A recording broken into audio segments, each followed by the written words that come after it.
That's a start. Maintain 2.5. You got it, I'm sure. There you Go ahead. That's cool. It's got both on there for some reason. It stops turning and stop recording.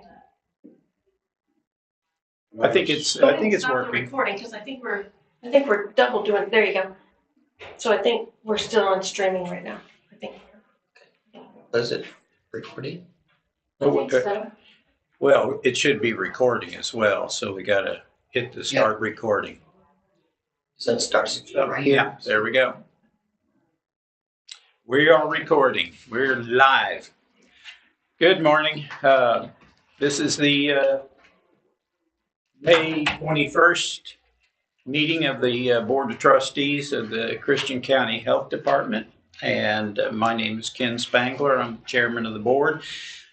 We will call the meeting to order at 8:35, which coincides with my phone. All righty. Did we have any scheduled public comment? I did not get I any see requests several for people this. here. Okay. I know I'm not on the agenda like that, but I did want to request maybe to speak. I just need to do that. I'm Vicki Owens, I'm the office coordinator. We have other visitors here. Now, was Tim scheduled to speak as well? He can.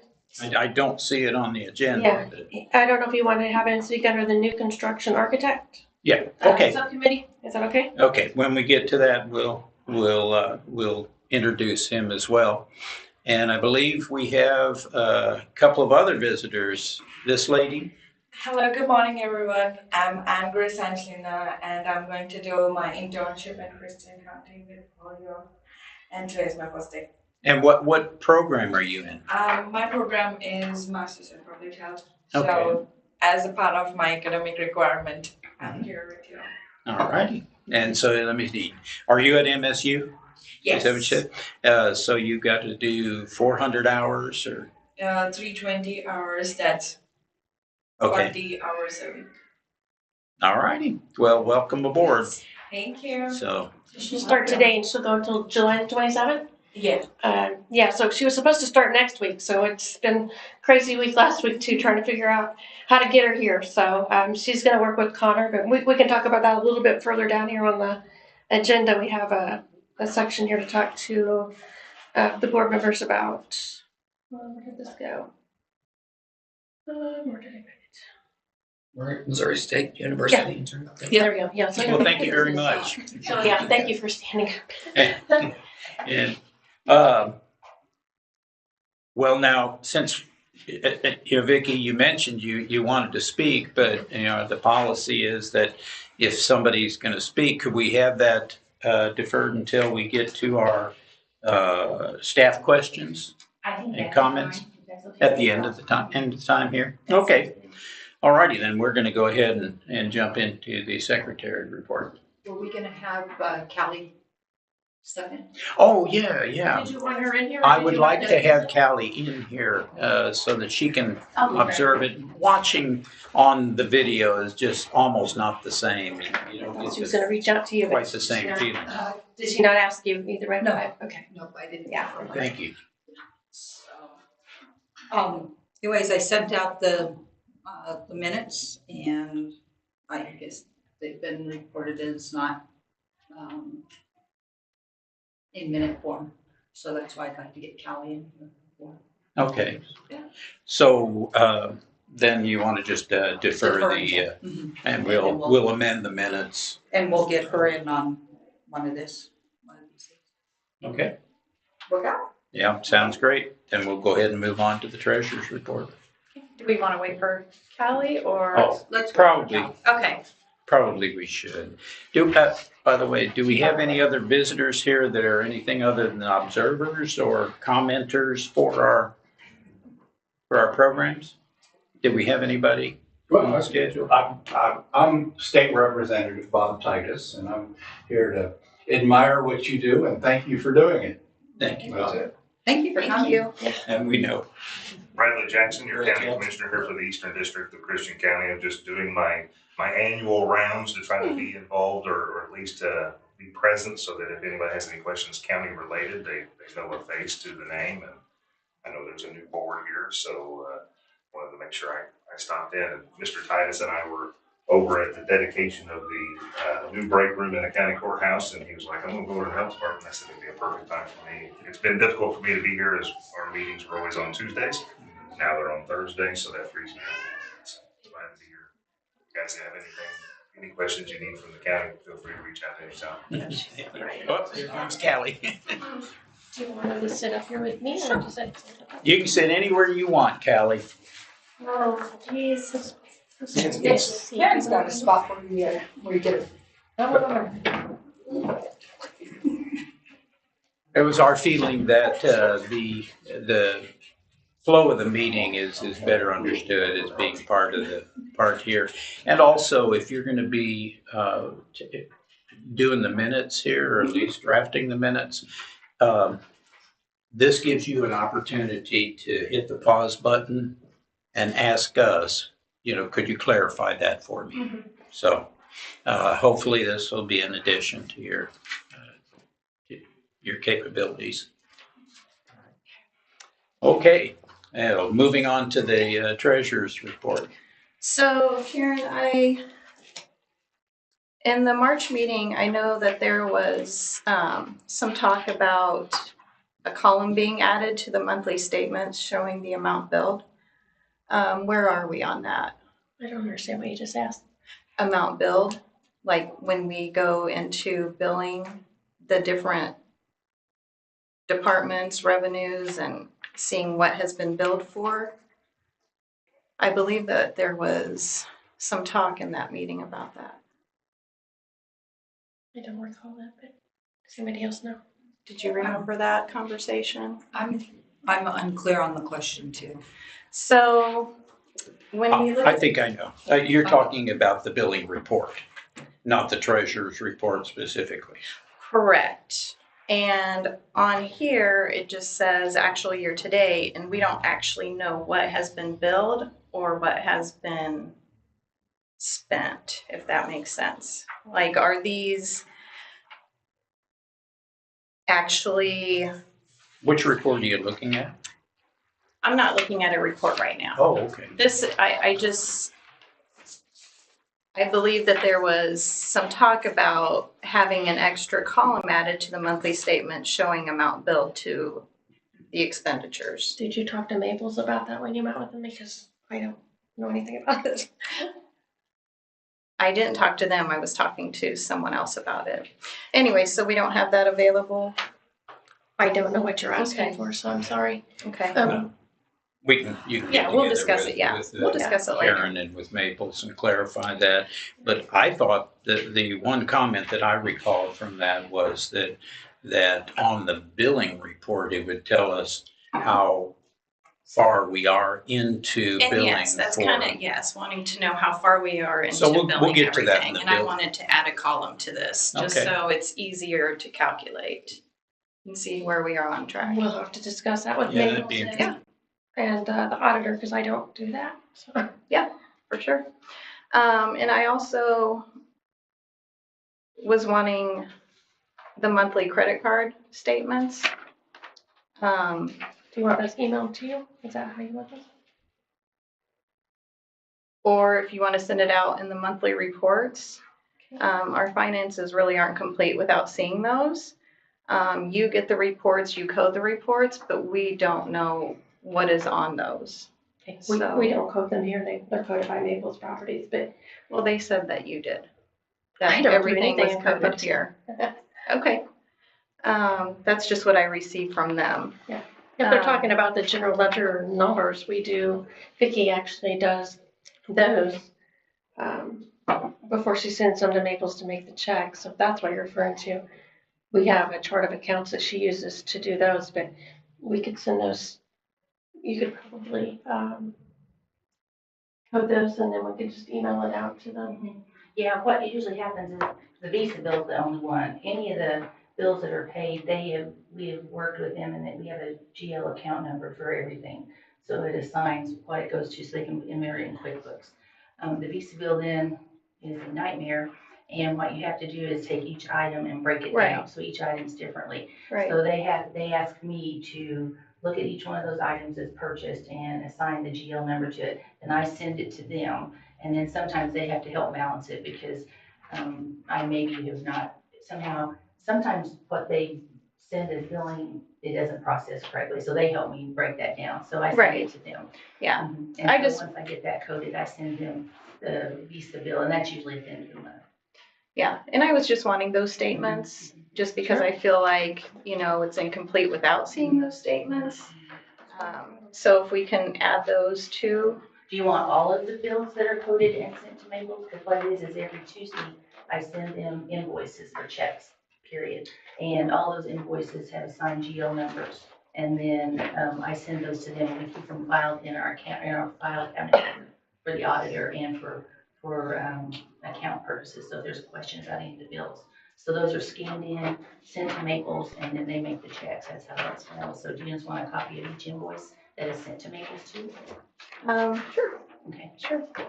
And if you can also get me the statements for 2 years back on the credit card statements, that would be great. They'll be in the file Yeah. somewhere. Okay, great.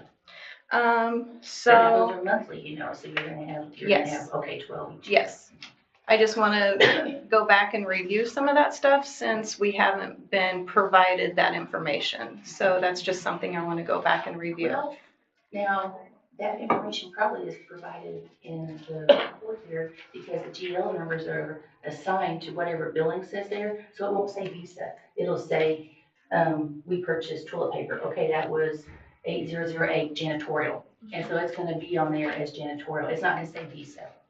Okay, but I would still like Yeah, to that's fine. see which ones are Visa purchases and which ones are not. Does that make sense? Yeah, I don't know that they'll be able to go back and do that. You'll have to look at that and separate it. I don't know that they have accounted any of those accounts to say, okay, this is Visa bill, this is that. Wow. You know, Sounds I might be like wrong. there's I a guess- considerable amount that you need to do outside Well, of the yeah. meeting here in order Yeah, to get the information. I just know if I go on my bank account, I can go under and look at my Visa purchases. So I would think that you should be able to go in and look at the purchases as well. Oh, So, well, you will on a Visa bill, but then Yeah. when you send it to Maples, Right. I don't know if they break it down, and put that it's a Visa payment. yeah. But with the card and what bank it goes Yeah. through, Oh, we yeah. should be able to get that. Oh, yeah, you'll have all the statements. So from there, I know we discussed getting rid of the COVID-19 line. Are we, We'll have to meet with the auditor because I don't know how to do that. okay, if we can do that. On the revenues, on COAG, why did we receive more money than we expected? Is that back revenue from 2023 or is that current revenue from 2024? Kim would know this too. So we were backlogged on billing whenever Kim and Leslie were here. We thought we billed $40,000 or $50,000, but whenever I went through all of that and checked with the state, we'd only billed $700. Okay, And so when we did the new budget, we were assuming that we were only gonna have 80,000 come in. But at the end of March, I billed 121,000, so that's why we have the overage there. okay. So it's my understanding, we want to talk to, what's her name, Mary Miles. And I think we'll have to adjust the budget, which she said that's typically what's done. So, Right. but I don't know if we need to do it now, but maybe we may want to, because we're also gonna have some budget adjustments to do with the election costs that Right. we had too. So, Right. so I think that'll be the time that we need to talk to Mary. So I think we need to schedule a time to visit with her. That would be great. Same for ELC. We didn't expect that money to come in. We received another $103,000. Mhm. Is that the same thing? Yeah. Back revenue? I think what happened, the payments on the vehicles was delayed by several months, and I don't know why, but anyway, it came through later than, it was supposed to be on last year's budget, and it wasn't.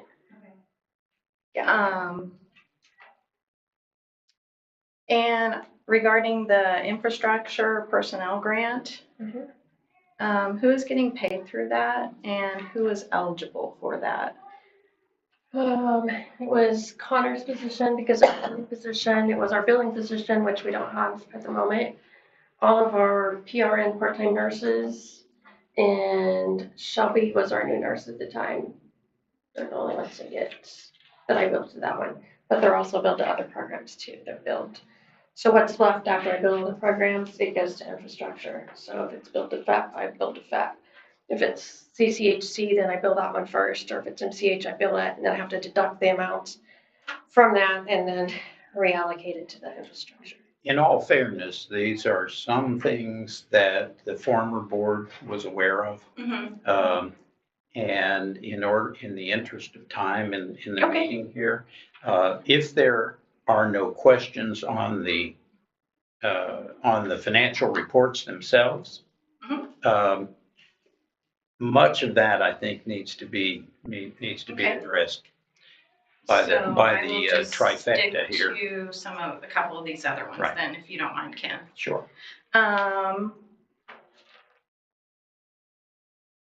Still needing to know personnel hours worked and projected so that I can see if we are on budget for salaries, and I'm still waiting for that.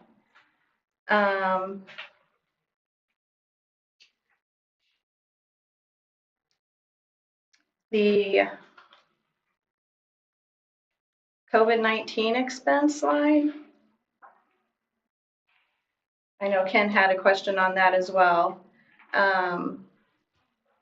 We did not budget for this. I know in March you stated that we spent $350 on face masks, but yet we spent another $350 this past month. And so just wondering what that new expense is, because we haven't budgeted for anything on the COVID-19 That expense. was probably, was that the hotel for Feb? Or Shelby to go to her training probably? We'd have to look back and see what the total We've is. not purchased anything for COVID, so. And now it's 350 has been Right. showing up since January, actually. Right. And now it's jumped up to 700. Yeah. I don't know where COVID came in. I don't know where that. Yeah, that's our question. Yeah. You probably need to ask Maples, because I Yeah. don't know, because I don't have any number, I don't have a GL number account for COVID. So all we have is either for FEP or whatever, so I don't know where the COVID would come from. Well, So we yeah. can pull, we The can have math them, would have give them been GL number, and they can because tell of us. staff. Well, and if we're gonna be, putting expenses in there, then we need to talk about budgeting that, because we haven't budgeted for that at all, and now this is the second expense for that for this year. Yeah, I'm not sure who put that in there, so we'll have to get with Naples and see. It most likely needs to be moved to something else, so maybe they saw COVID on the paperwork and they just automatically put that there. I don't know. And that's the same with the mask. Mask had nothing to do with COVID. That had to do with staff requesting PPE. Mhm. Yeah, so I think there's only. It's ledger item 6005. Yeah, so Maples can easily pull a report for us and tell And us. they what it very is. well can change GL numbers after I send them to them. Mhm. So, yeah, they think that I misallocated it or something. It looks like we could be behind on billing for MCH supplies contract and VEP supplies. We're just not on track for meeting that. I'm still responsible for that. Those are the only two I did not get. Well, actually, they're not the only two. I did bill for MCH, and there's not like a set amount that we bill every month. It's just dependent on what they allow us to spend and purchase. So Vicki and I just met with that MCH coordinator last week. Yeah, that was, wasn't it? And so we've asked for approval to buy things that we can hand out to the mothers in the community, such as, was it diaper bags? And what else do we purchase? It's like the pregnancy bags and the diaper bag, the diaper bags, and then people that come in that apply for temporary Medicaid and are positive, and we give them a pre-pregnancy bag with all kinds of information in it and stuff, so. Yeah, so you did not get the billing report because I have not had time to do that. I've had Okay. multiple things to do last week. So, I still have to bill that for last month, and I have to bill infrastructure. But And actually, there was a delay on that billing anyway, because we had to question the state to make clarify that we could purchase that through that grant and follow their guidelines, so, that was a delay in that. But for MCH, we did get approval to purchase more, so we're just waiting to do that whenever somebody has time to order. I have a question regarding the postage expense. Yeah, We are over budget already. In 2023, we only spent $273, and this year we have already spent $1,000. yeah. And so I'm just wanting to know what we are mailing. Do we need to adjust our budget? We, our staff are new in environmental, so they're learning, but their notifications for permits did not go out until after January, so we purchased at least 450 stamps. Is Oh, what I we have don't know, it's a lot of stamps. for that, so that's a lot of that. Plus, we also had a nurse, a part-time nurse, PRN nurse, that's working on TB, and so she was sending out certified letters at $8 a pop. And one day, whenever I noticed 2 came back on the same day to the same address, for $8 a piece, so $16, I went and made sure that they knew not to do that. But I was told that the state had told her to do that, which I do believe that's true. So I contacted the state and I said, do you have a policy that shows me this? Because I knew this was coming. I said, I'm going to have to account for this. And she looked at CDC's policies and DHSS policy for TB. And she said there wasn't really anything in writing other than it's a best practice. And so my comment was, our best practice is going to be we call them twice. We send a regular letter first to see if it comes back. If it does, obviously we're not going to send a certified letter at that point because we have the wrong address. And if we still don't hear from them, depending on the situation, we might call or might send a certified letter at that point. But those are not cheap, and I don't agree with spending $8 or $16 to go to the same address either. It just came right back to us. Okay. So does that help? It helps, but we definitely need to adjust our budget for the remaining of the year since we're already over. So that'll be a Mary Miles question. She Right. does all of this for us. One more You know question, how. Ken, sorry. I will leave it, the last one. I have a question regarding the telephone expenses. They're twice as much as they were last year. The 2023 budget was, well, it was $4,200, and we only spent $1,700. And this year we have already spent $2,200. That may be our Verizon phones. We did purchase some new phones that we had to pay for. And we have 2 extra lines than what we used to have, 2 or maybe 3. We got 3 We're in different. the process of getting, 3 more. Phones are free, it's just a service.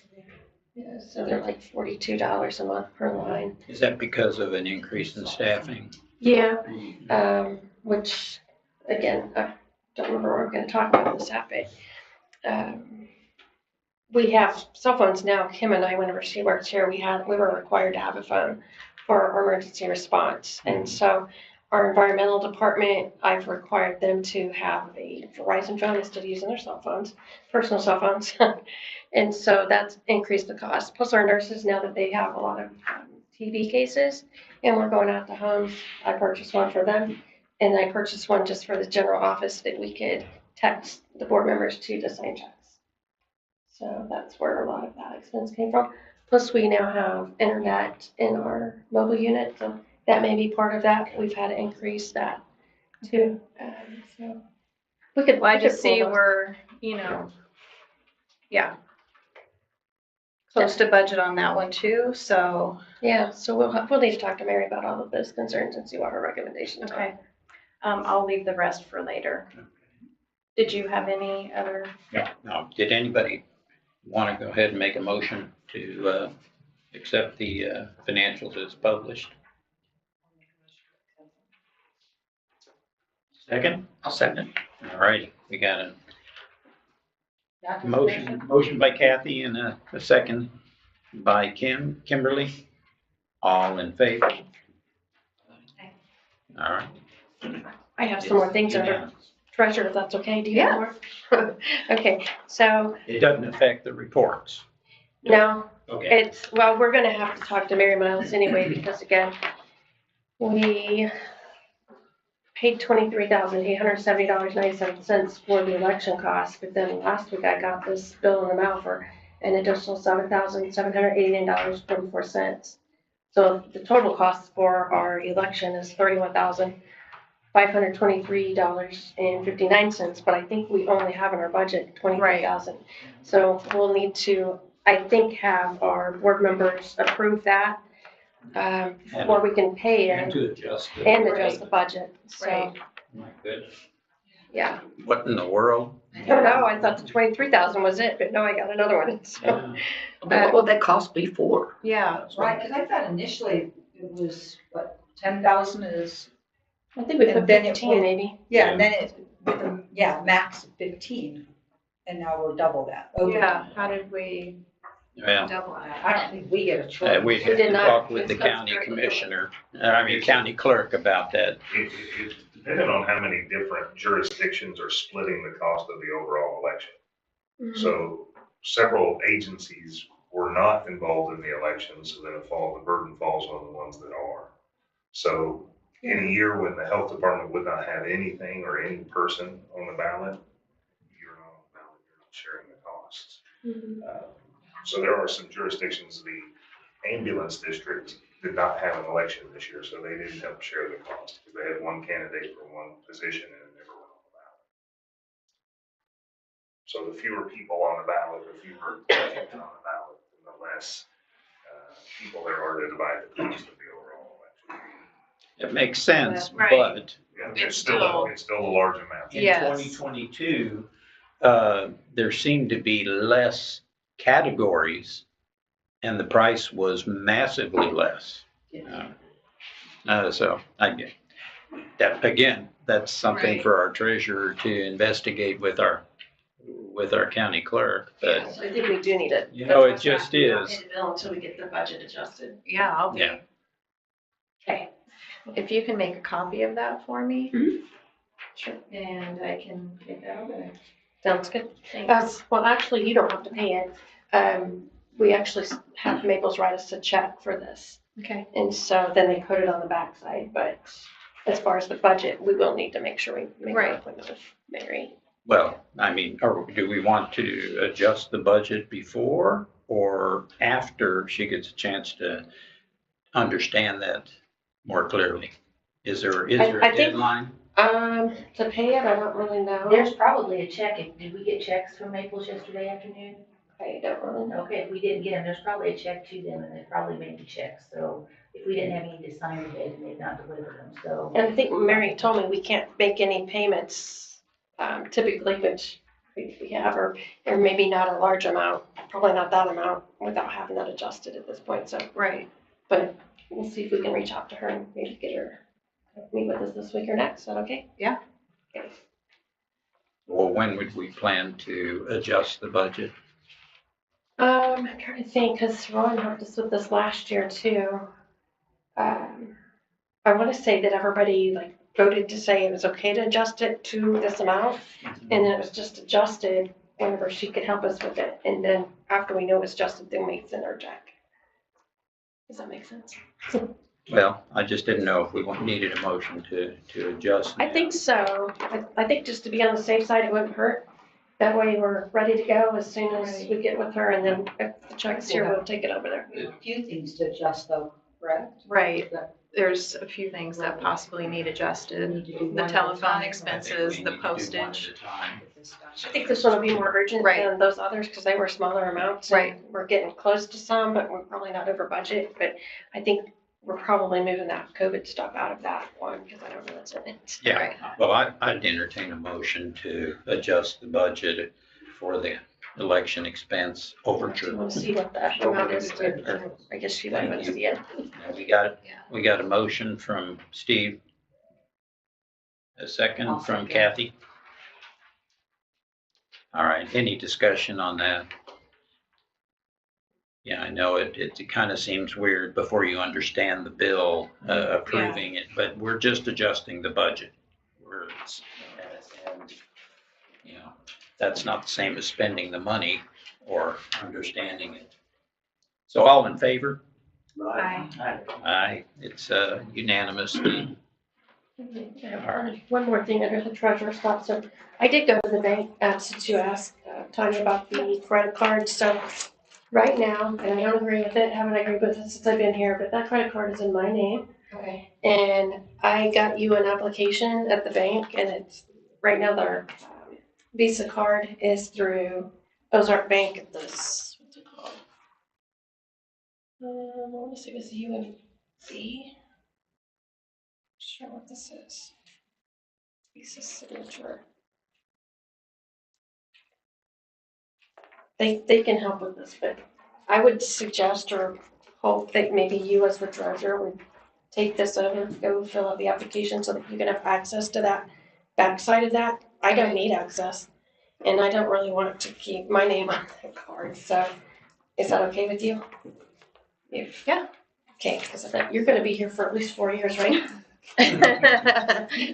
So that makes sense. So they said you could do it online, or you could go to the bank and you could fill it out too. Why are you checking on this? Just a happy person. He's not getting to sign it.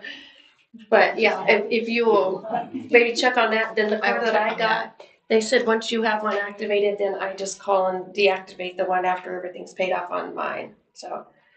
But I don't feel comfortable giving you access to the backside of that with my personal information on it. Right. And again, I never agreed with having that in my name, but that was the only way that we could get a credit card at that point. And I know the two previous administrators had it in their name as well. So they took their card with them whenever they. So, Okay. Did something happen? Something's appearing on the screen there. It says request. I'm wondering, Support. I was thinking maybe somebody's got a question. Is that? that's all tech. So that just comes up if you're trying to contact our IT department for help. Oh, okay. It's fine. Yeah, there's. I thought maybe we did something wrong. Yeah, no, it's fine. Okay, is everything settled then for in the treasurer's accounts? Other than I know, Tanya said you were needing the number of hours worked or the part-time, full-time status and the position. Is that right? For, Yeah, Kim and I were both wanting that information. But we can discuss that right.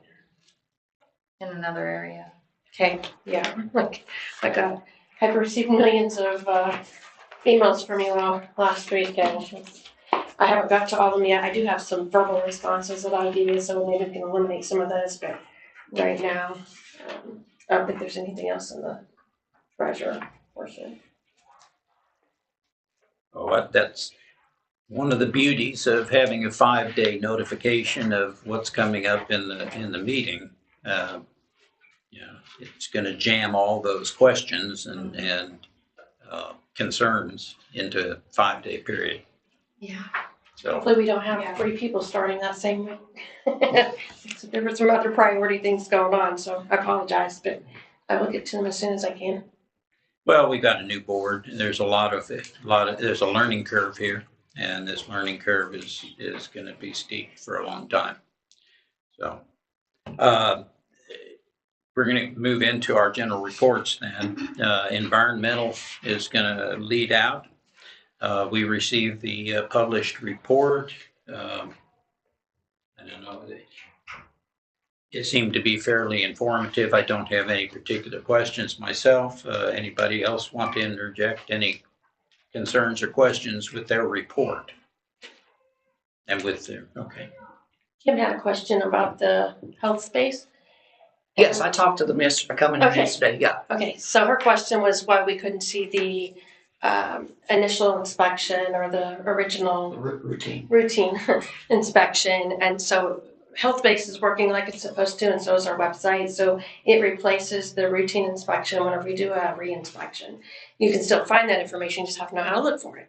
And so, yeah, So she's resolved. Yeah. Resolved her Yeah. concern. Okay. Yeah, so we got that taken care of. Thank you for checking, because we learned something new too. On my, make sure I'm following this. Yeah, nursing is next. I did have one question there, and that was Shelby went to that COVID-19 lessons learned and community strategies conference, and was wondering what lessons were learned. Yeah, so she did give me a response. We got a new email system yesterday, and I think most people are still locked out of the system. So I haven't been able to send this out either, but I'll read you her response here. She said, at the COVID-19 Lessons Learned conference, I networked and learned about a variety of topics. So it says COVID-19, but she did other things. So she said she met one of the supervisors from the state public health lab, and she learned how the lab has lab testing has improved since the pandemic, and she learned that the lab is able to complete more tests in a quicker time frame.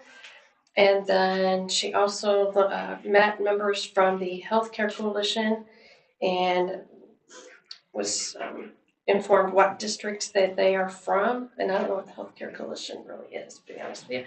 She also learned the logistics of medical marijuana, which I thought was kind of strange for a COVID conference. But yeah, so normally the COVID conferences that I've been to or other conferences would be like a hot wash to see what went well and what didn't go so great.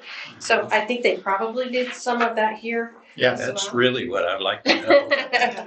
Yeah, so she gave me actually the agenda here, and it was put on by the Foundations of Public Health, it looks like. But she had many things that she could choose from whenever she went.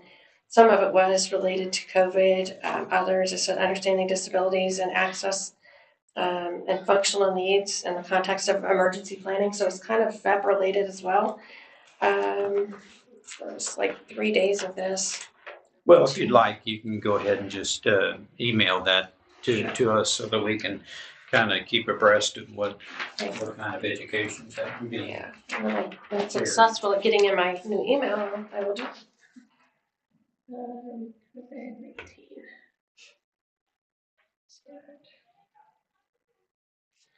Okay, any other questions on nursing? I know that we emailed the report out. They've got their TV report in there. No, I like their report. It was Really nice job. I mean, it was rather extensive, but I like it distilled where we're finding rabies within the state of Missouri. It distilled our communicable diseases, and it's a clear report now so that we can actually see how many cases were reported, but then also how many of those panned out to be an actual case. And it makes a big difference if you just know the denominator. It doesn't help. You don't really have a feeling for the health of the county. Now we do, and I appreciate them developing that. Yeah, they did a nice job. They also included their schedule, and maybe I misunderstood. And so our clinical areas do have schedules because they see clients, and so those are able to be printed off. And so I think Kim had asked for schedules. And so I thought I clarified at the last meeting, you wanted a full report because that's why our environmental department is offering too. So it was easy to print those off. So do you still want the nurses? Kim and Tanya are working on that just to understand the workflow. Yeah, so I think you all had decided you wanted this, and if you wanted to read it. The hours. Right, Yeah. okay, so anyway, we'll keep sending that, but I just want to clarify if you're like, why do I have to get all these schedules? I didn't see that. What was that name? It was on the nursing. You just had to scroll to the bottom. Oh, okay. Yeah. It wasn't separate. And Kelly did a nice job. She helped us remove all of the names because there was a concern with our book department that you were going to get the names. And so in order to help too, in case a name gets accidentally sent to you, I gave each of you a confidentiality statement form that we'll keep on hand. So if you'll read that before you leave today and sign it, this is what we have our staff sign too. That if you do get information, then our staff would feel better knowing that you're not going to go share that confidential information with other people. So, is that okay? Our clients would be more pleased with that. Yeah, so please, before you leave, make sure you fill that out or sign it after you read it. If you have questions, let me know. And then we had some requests in our request box for the nursing department. So we have two that were pretty similar. They are wanting us to continue offering childhood vaccines for individuals that have private insurance. And so both of those are in relation to that. And so we were doing several of those a few months ago, and then we had a concern because we had an individual come in, and it was actually late last year, a couple of these, and it cost us, was it 400 and something, let me look here. We had to end up eating $400 and some because of the situation. So him and one of the vaccines, the person that brought them in was not the mother, but they were a caregiver, is my understanding. And the individual got upset before they got the shots. The shots were already, it was toward the end of the week, which was on a weekend, but the shots were already drawn up, so we couldn't keep them for another person because it was at the end of the day and there was a 3-day weekend and all that. But there was about, I think, $400 or $450 that we had to pay for in the health department's money. Because insurance did not cover it? Well, we can't bill insurance if you didn't get it. So whenever they walked out and it was already drawn up, we have no choice, but somebody has to pay for it. They're not gonna pay for it. Insurance won't pay for it, so we're stuck with it. So Callie and I talked, and I recommended that we not get any more childhood vaccines at that point until we could figure out how we could prevent that from happening, because that was probably the second or third time this has happened. So our HPV vaccine is, do you remember how much it is? $200 or $300? $283. And that was one of those vaccines that we had to throw away. So with our VFC vaccine, we don't have to purchase those. It comes through the state. We get written up if we waste vaccines to a certain extent, but at least it's not going to cost us money to do that. And so we're very careful with all of the vaccines that we give or drawing them up. But we were trying to go above and beyond and help this person because they were needing it for school. And so for some reason they got upset before they left. And so it cost us that much money. So if we continue with VaxCare, there's the risk that we're gonna take. So Why did we draw them up beforehand?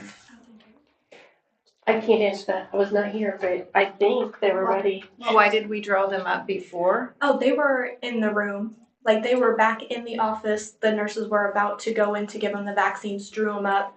And then I think the caregiver was on the phone with mom. Mom decided, nope, not going to do any of the vaccines. The caregiver was upset. She left.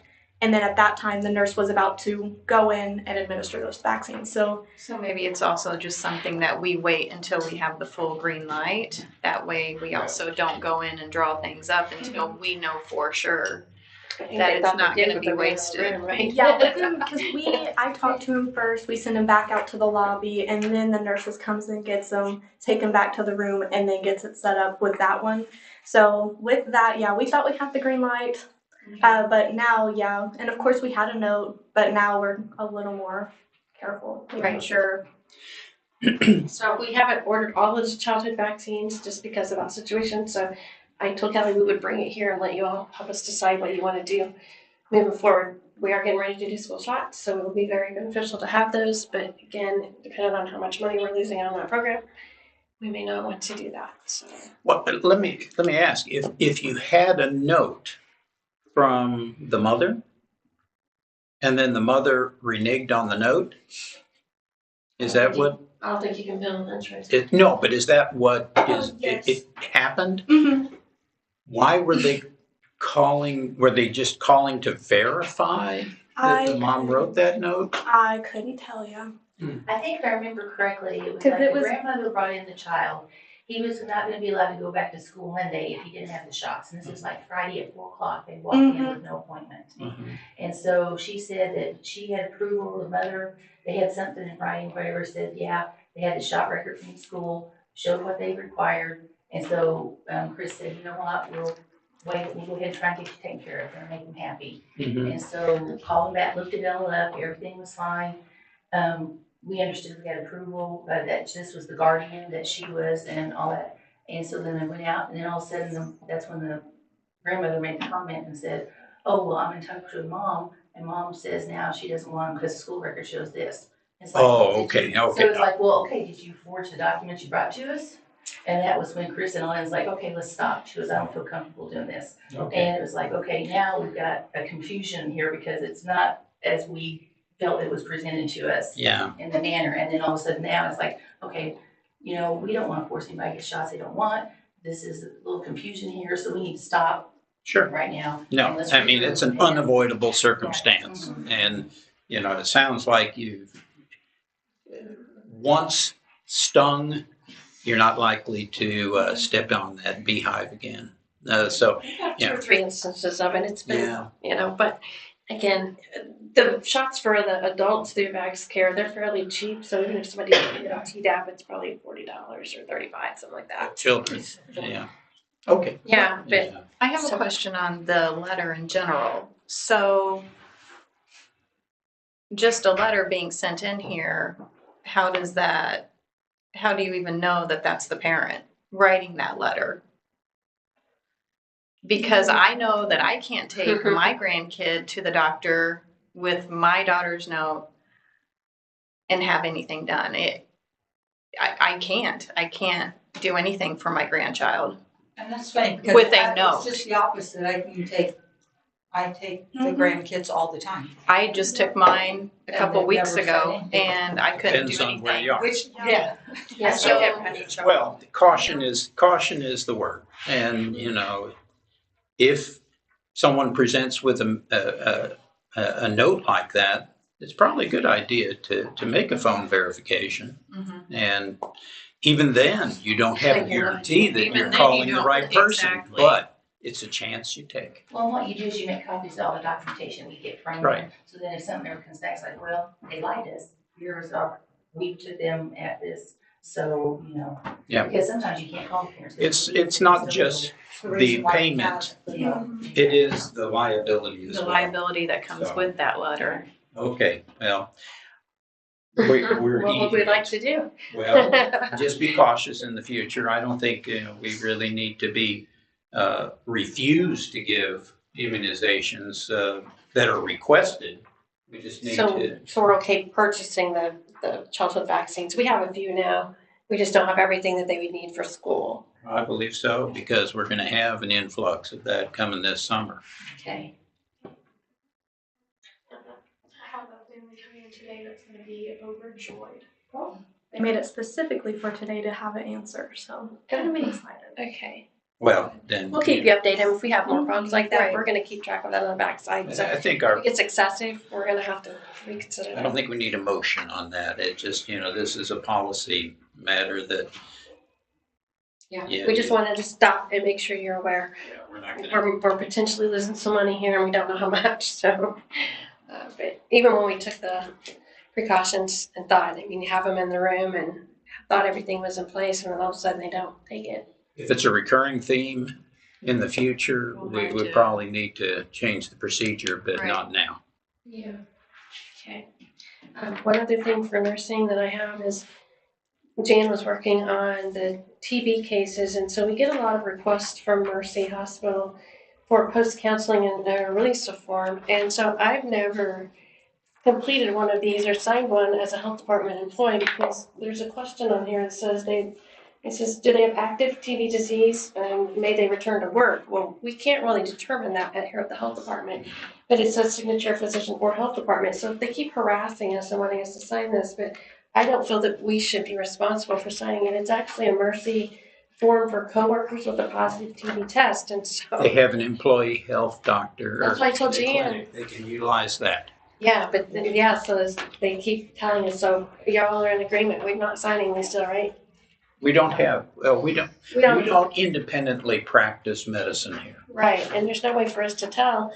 We don't know, without them seeing a doctor, and if they're seeing a physician, they should be able to sign that Yeah, for it's me. not our role. Okay. All right, that was it for nursing, I think. Okay, can we move on to the clerical then? Mhm. I think that's up next on Yeah, everybody's and Callie's the list. one doing these reports. She does a great job. Looks much better than one that's looked like in a long time, right? So very easy to see, but any questions on it? No, I Did you didn't see have any that one? questions on it. I think though that the document was named 3 board report. And so when I saw that, March. Yes. Social March. Yeah. I was like, oh. So I renamed it. Oh, that's fine. It might be the third one I've done. I did too. I couldn't handle it. Yeah. So, all right. And then the billing report, I'm still looking here. I brought my MCH number. Oh, here it is. So I can tell you from the last report, this isn't an updated one yet, just because I haven't got my billing done yet, but core contract, it was billed for the month, so we always get the $10,728.42. And so that one was billed. FAP, I'm still in the process of billing, which hopefully this week I'll get that done. Crisis code has been completely paid out, $121,000, so that one will be removed. I don't have to bill the CCHC until June, I believe, May, June, so it'll be June or July, Quarterly. actually. Yeah, so that one, I don't have an update anyway. Infrastructure I'm working on. April has been working on our WIC billing, and she's got it almost caught up. And so the state came down and met with her and Vicky last week. Yeah, And, right. and she's doing a great job. She used to do billing at her previous job. She's our WIC clerk certifier. She's excited to do it. She's caught on really well. And so we could be able to do that on her downtime throughout the day and not be a big deal for her, whereas it was getting piled up on me. So she Good. just takes those invoices that we have, and then they've already been paid, so she doesn't have anything to do with money at all.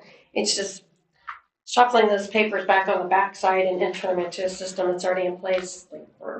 Does she assign codes then to it, the billing codes? No. No, just No. enters them. Yeah, and so Vicky figures the percentage on the percentage one. We can only charge like 0.251% of electric bill, water bill, those kind of things. And then there's some things we can charge the full amount for WIC. So Vicky's gonna be working with April on the backside of that, but that one should stay caught up because I'm pretty sure April's staying for a while. So, Good. yeah.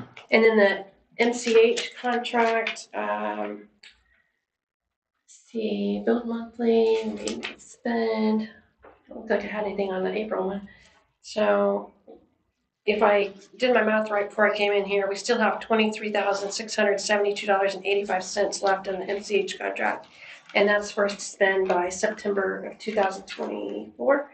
So we've got a while to spend it, but now that we know what we can spend it on, hopefully the rest of this month we'll work on getting those items ordered that Kelly helps us put those together for diaper bags and teething rings and swaddles and things like that we just turn back around and give to the newborn mother. And just for those who are not familiar with the percentages she's talking about for WIC, we are a host site for WIC.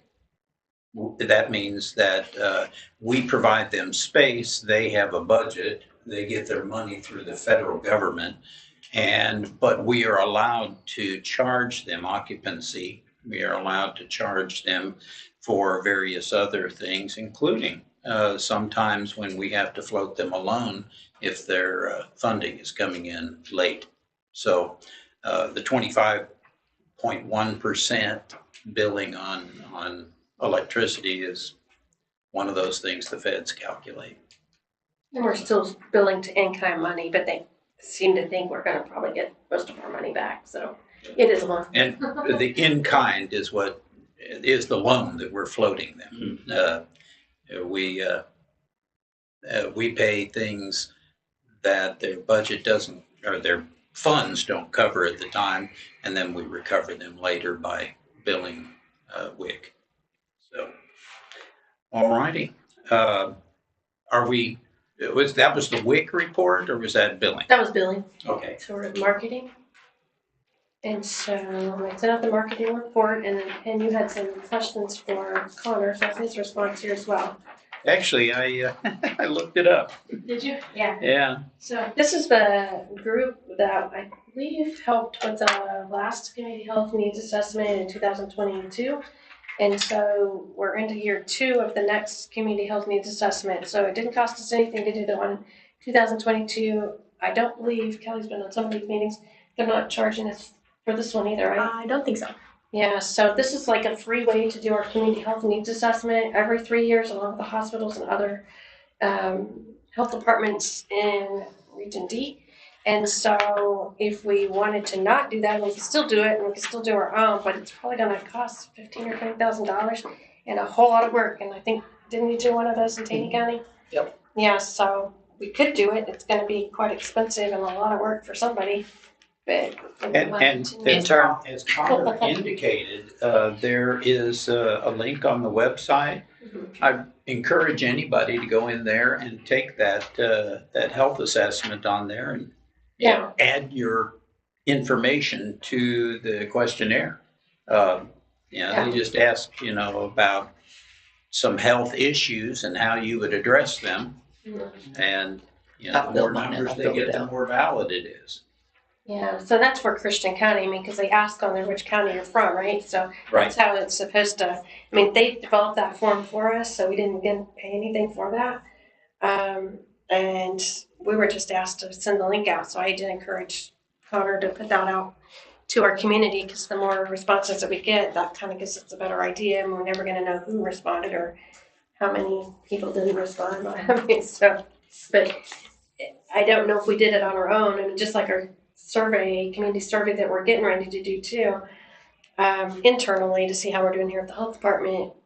That was expensive, but it is necessary because I don't think it's going to be able to be done through the staff here or the resources that we have. This can, and again, this is the second time that we've tried this every 3 years, and honestly, Greene County does the majority of the work because we're in their community group with Webster, Greene, and Christian County. So, and they have like epidemiology specialists, and they've got physicians up there, and specific staff that's assigned to doing the community assessment. So our part's very minimal, but again, we don't pay for it, and I think it's great. At some point, we can always do something on our own, but this one will end, all of the assessment stuff will end in 2025, and so we should have a report then. But the hospitals have to do theirs every 3 years, so that's why we're doing it more often than we're really required to. It's every 5 years for health department, so just keeps us. So we benefit by the fact that they have to do that by federal regulation. Yeah. Probably Medicare regulation. Medicare, Medicaid. So, but Connor did respond to that. They did say the Ozarks Health Commission is a coalition between 30 counties, hospital partners, and community leaders across the Ozark region. And they meet every 3 years or convene every 3 years to release the health of our region. So again, it will be Region D and as a whole region, but then we're broken out into community groups. And so we were with Greene and Webster counties. And then, let's see, what does he say here? That survey takes about 8 to 10 minutes to complete, and then it's been down, he's temporarily offline for a few days, but it should be running through the end of May. So I encourage people to take that. I did it just 2 days ago, Okay. so maybe it's back up. Yeah, he sent this, it looks like on the 16th, so. All right, so that was it for his report. You ready for WIC? Mm-hmm. Okay, We're so ready. same thing with our schedules. Callie did a great job removing names, and so we're not necessarily concerned a lot with who's doing what, but just so you can see the appointment times and how many that they have. Again, at some point you don't ever want that, please let us know and we'll stop providing those to you. The WIC report, they did a nice job, so our little unit went out to Sparta for the first time, and that was on April the 24th. So they had a great experience out there. We have a few hiccups with the mobile unit that we're still trying to work through. So there was some problems with turning on switches for a generator and turning them back off. And I don't know where we at. Did we talk to the guy yet? No, I had not had the opportunity, but I've got confirmation, so I feel comfortable at least. It's workable, but we have to either keep the vehicle running at this point, plug it in, and we don't want to be bad neighbors and ask them to use their electricity. So we left it running, but they're only there a couple hours. So hopefully we can find a workaround for that soon. We're always finding new things with that mobile unit, but it's my understanding that individuals that showed up at that clinic, they were very excited to not have to drive to Ozark, which isn't that far anyway, but for some people it might be. But just as a comment, if it's a community service and it's at another tax-supported building, I don't see why they would be worried about us using their electricity. I hadn't thought about that. So Yeah, it was at the library, so it whether should be. it's the library or the schools or whatever else, I mean, we're all here to serve the community residents. Yeah, You would think, I mean, is it 110? isn't it 240, Yes, wasn't it? 240. 240? Yeah. Everybody may not have it a year, that's our. Yeah, I mean, That could be a problem. Maybe We that do determines have where we go and where we set up at. It works. Yeah. well, So how often is the van going to be going out? Well, that's what our intern is here for. We're gonna talk about soon, but right now it's only going once a month for a week. the, Yeah, but we have to get a contract renewed with or agreement with the libraries, but I think they're willing to let us maybe use our Clover branch. And then we're thinking about maybe reaching out to some churches, but again, hopefully, Angelina can help us with all that, so we can talk about that here soon. Good. Yeah. Very good. All right. Are we ready to move on? Any other questions? well, one last comment. Do you know what kind of motor this van has in it? Is it gas, diesel? Diesel. Diesel. It should be okay idling for a couple hours, but I know, like with my semi, the days of diesels idling for hours, they've got all this environmental smog stuff on there to where it really harms the engine if you let it idle excessive. I don't know, but I that's, don't either. We're still trying to figure out how we can make it run or make it work we'll without. check the owner's manual. Well, I'll call the dealership and find out, because that's like putting miles on it, sitting there idling all the time. Does the generator run then off of the engine? Yeah, there's a switch that you turn on. There's two separate switches. One just runs, I guess, the basic things of the mobile unit, but then when we flip other switches, it makes the generator work, and then it controls the other things like Okay. the fan and lights and stuff like that, computers and all that. So it'll come on. Let's see, we have to flip the switch to come on, but it'll turn off automatically. It's supposed to do automatic both, but it doesn't. And so we've been in contact with the manufacturer several times. Okay. Still working on it. Make sure it wasn't a gasoline generator with a diesel. No, it's got a big plug and a cord that we could plug in, or it can run off just the generator itself. So, but we are working on it, and it has went out. So, yeah. So now if we can just get a regular schedule Yes. for it to be out there on the road 3 days, 4 days a week. Yeah, 320 hours to figure it out. Good for you. Yeah, so I'm excited. Okay, ready for FET? Yes. So Kelly's preparing these reports, and so she does a great job. She's been attending some meetings as well. Our new staff's completing the ICS 100, 200, 700, 800 courses, which nobody tends to like, but we still require them all to do it. And then Shelby just completed her ICS 300 course in Branson recently. So she also went to that training, which was part of FAB, even though it's like COVID.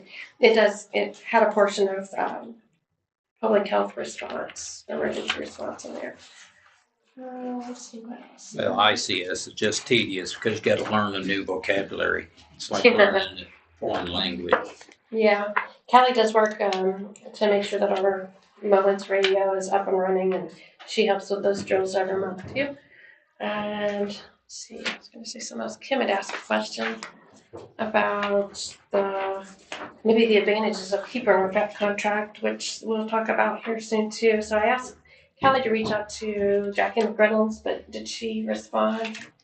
Yes, she said when she sends us the invoice at the end of the month, it's attached. That's when she's going to respond to the question about the benefits. Oh, she said that's what's at the end of the invoice. She said she adds it on at the very Oh, end. for real? Okay. Yeah, so I don't know what she's saying. Oh, okay. Anyway, is it okay if we we're going to have to know if we're going to move forward with the FEP contract here soon, but I mean, the FEP contract Well, is using for her, so I'm not sure what she does. what Jackie does? Yeah. She helps us with our work plan, and then any questions that we have, she's training for our staff as well. She attends a lot of our meetings for us too, so the ones that we can't go to, I'm trying to think the urban, non-urban, what's it called, Callie? Non-urban development? That's all right. So she goes to a lot of meetings because she's going anyway. She does this for multiple counties. And so she keeps us on track. She makes sure that we get our paperwork turned in on time, and then she submits her invoices to us, which we pay her. It's $300 a month to kind of help us keep on track. And then we provide information back to her. She helps us with our reports back to the state because we have to do either quarterly or every 6 months, like mid-year reports. And so, yeah, she does a great job. Any other questions? Any other comments? All righty. Well, how about the admin information and updates? Yeah, so trying to figure out what I talk about here. I had a few things, but that was one of them, this confidentiality form. And then I think we decided we're going to talk about all this stuff later, the public emails that were sent. This. There's way too many papers this month. It's not. I want to mention our new staff there for sure, so let me see if there's something else. Went through most of this stuff.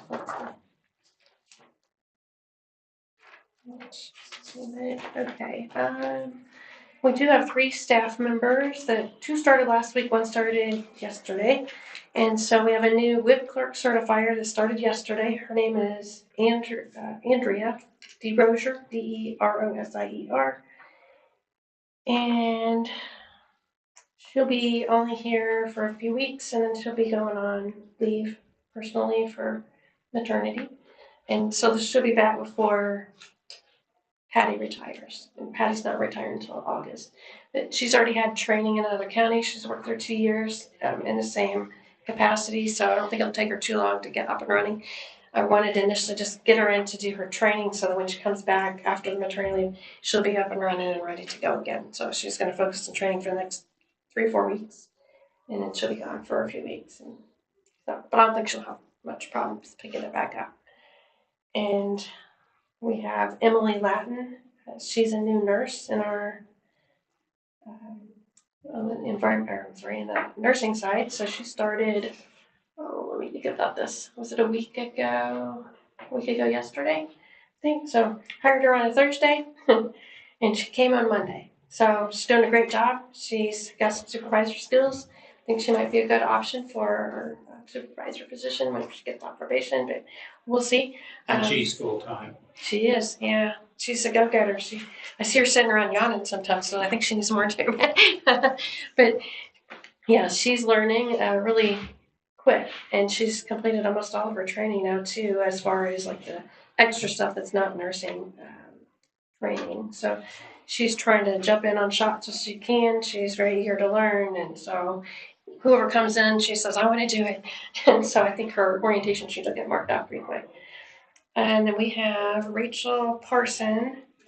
She is the new WIC nutritionist, and she started before Emily.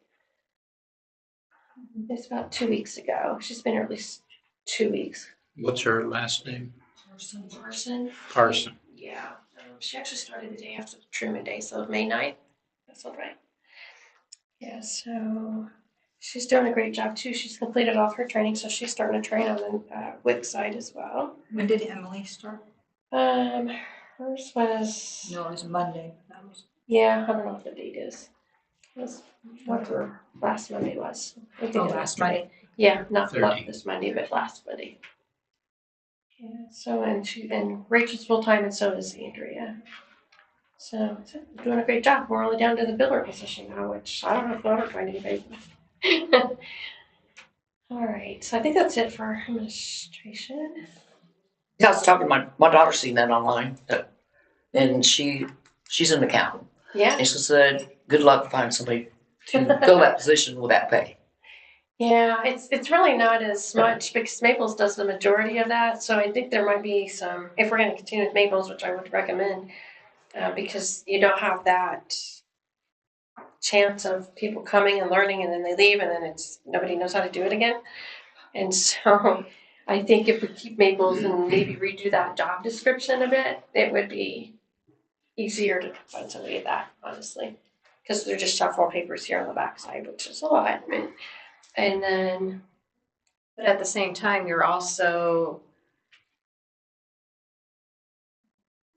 everyone has different jobs. So it kind of would be nice to have someone do everything, and that way the job is not split up Yeah. to where, so, I mean, it's just something to think about. Well, and what Kim was saying, the supervisory nurse's position, the lady came to me, she had been looking at it. She works in Springfield, lives south. She said it'd be a lot nicer to go to Ozark to work, half the distance, but she said, I'm already making twice that. So I'm not gonna cut my pay in half to save on the drive. yeah. So it's, I think they don't understand the benefits on the backside because there's a lot of holidays, there's a lot of paid time off. And so you take that into consideration, and then if they're full-time and they want insurance, they only pay $100 a month. And the health department picks up $700 to $800 of the rest of that policy. So, yeah, it's hard to convince people that what they're getting, but we're getting ready to do the pay analysis in June, so next month. So she'll be able to tell us a little bit more about that too. yeah, we probably better look at that because, it sort of limits you on the. I only got 3 applicants in 2 months for that nursing position. And When does the Maples contract expire? Just out of curiosity. We don't really have, whenever they tell us they don't want to do it, I guess. So there's no contract with them? It's an open-ended contract. Yeah, we give So them the it's something we parameters. can discuss and maybe, We're basically a client of theirs. right. I just didn't know if there was a contract involved in that. Okay. But, I'm kind of with Karen on that. That was one of our considerations, is that over the short time I've been here, the billing people have come and gone, and it's been in disarray. Maples was brought on board in order to circumvent that particular problem, because they've got a business. That business is going to be there as long as they don't price themselves out of It really worked. our budget. It was huge when we. It was a blessing. It really was. Always. They do a great job. They really do. They work well with us, so I have. From what we came from. If you also found a highly qualified person, that would also, that could do it all. Yeah, we could discuss that. Yeah. and the past history. Yeah. Okay. But you mentioned something about redoing the job description for the billing clerk. I think it would need to be redone to take off the portions that Maples does, because I think our intention was when we created that was to maybe bring it back in-house, but I'm very leery of doing that again, because if somebody leaves and they have all the knowledge, then we're back to ground zero again, and nobody knows how to do this, and it's complicated. And when I read that job description, I thought it was way underpriced. Yes. It was way overburdened. I think But it's not that complicated. We discussed that too, that it seemed like, through the email chain when that had gone, that it was. It's more time consuming. I'm not an accountant, but I've been having to do part of that job. I'm a nurse, I'm not an accountant. So It is time consuming, but it's definitely not complicated by any means. if we can find a better way, something that's sustainable, we'll certainly entertain it. But, I'm willing to do whatever you want, but for right now, the system that we Right. have actually does work pretty Right. well. Yeah.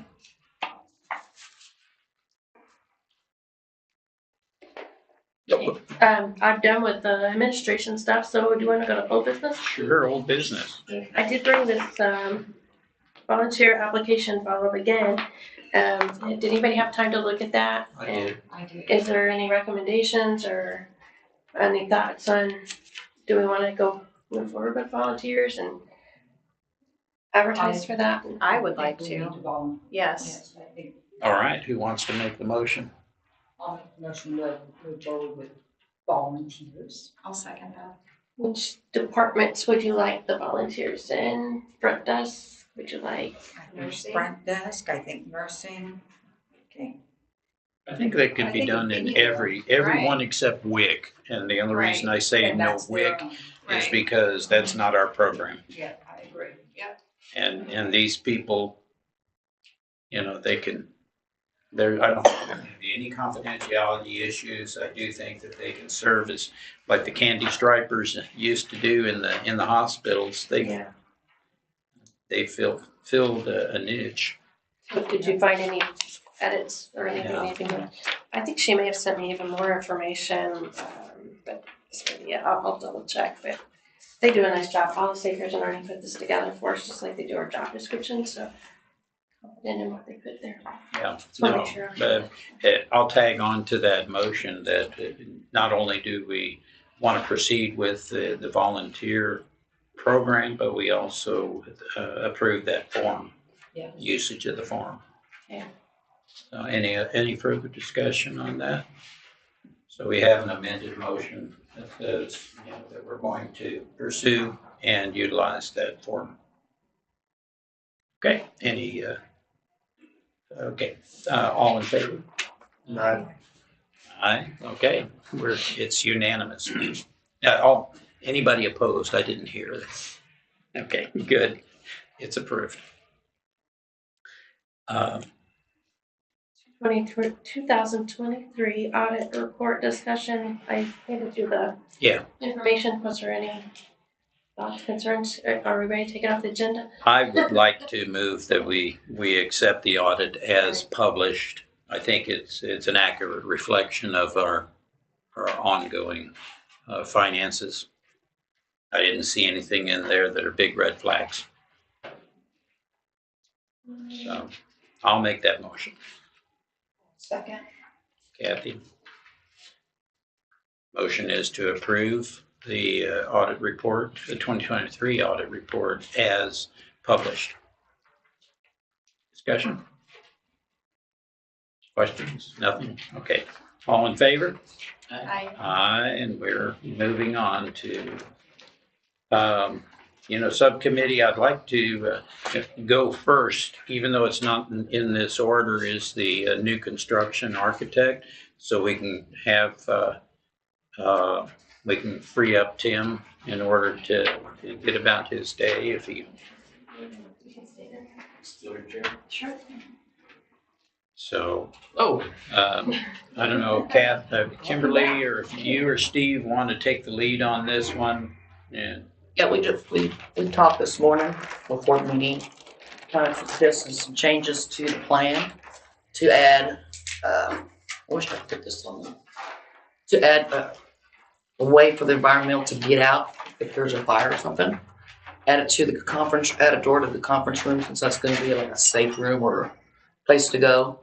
Also flip, instead of doing the women's and men's restroom, flip that around and have access for environmental to have access to a bathroom, because they have to go all the way around or go here. And you can tell where there's different restrooms and everybody has easy access. However, environmental has to go through a maze to get to the restroom. Also add a lobby instead of the drive-through. We talked to him about how to do that. You want to explain? Yeah, so basically, I mean, I will say I kind of invited myself today. Wanted to just kind of see where we're at and how to help move it forward. We were here just early enough to be able to review their changes. So I think, the quick summary is wanting to have inside access as well for environmental. Make sure whoever's coming has a place where they can walk in. I assume the assumption is we want to keep the window, but I'm not certain of that for certain. That's really the question. So if we're getting rid of the window, we're just doing inside access. Yeah, and have a lobby for them to be able to sit down or whatever. And that does affect the site plan, and because it was essentially developed for the drive-through, it might actually solve some problems with the issue with the neighbor and the clearances and those things. It might allow us to solve that problem. So really from here, I just need, if the direction is to try to develop an updated floor plan, and that's as far as we would go in site plan to make sure we had approval. and make sure that that works for you guys, then we can look at, what it would cost and to change the plans and get everything updated and timeframes and those things. So we're not doing a drive-up window? Well, Isn't that that's the convenient? recommendation Yeah. that Steve and Isn't it a convenience for them to have a drive-up window? I don't know. I don't know. Well, so I talked to environmental yesterday. Sat with them for about an hour. There's a lot of irate people about that stinking window. They're mad about it. They would like to have, there's not even a little enough ledge there for them to write anything on. So they would like to have access because they were saying, like when the permit renewal was happening, there was a line of people outside. And if it's bad weather, they're getting wet, or if it's cold, usually permitting is January or something. And so the weather is a big issue for people out there. And they can't see the environmental people at all. The speaker's muffled, and a lot of things they can't fit in that drawer. So they have to beat them out back door to get the items they need. They'd rather have an environmental say they'd rather have that face-to-face interaction with people instead of being behind a window that you can't even see in. Yeah.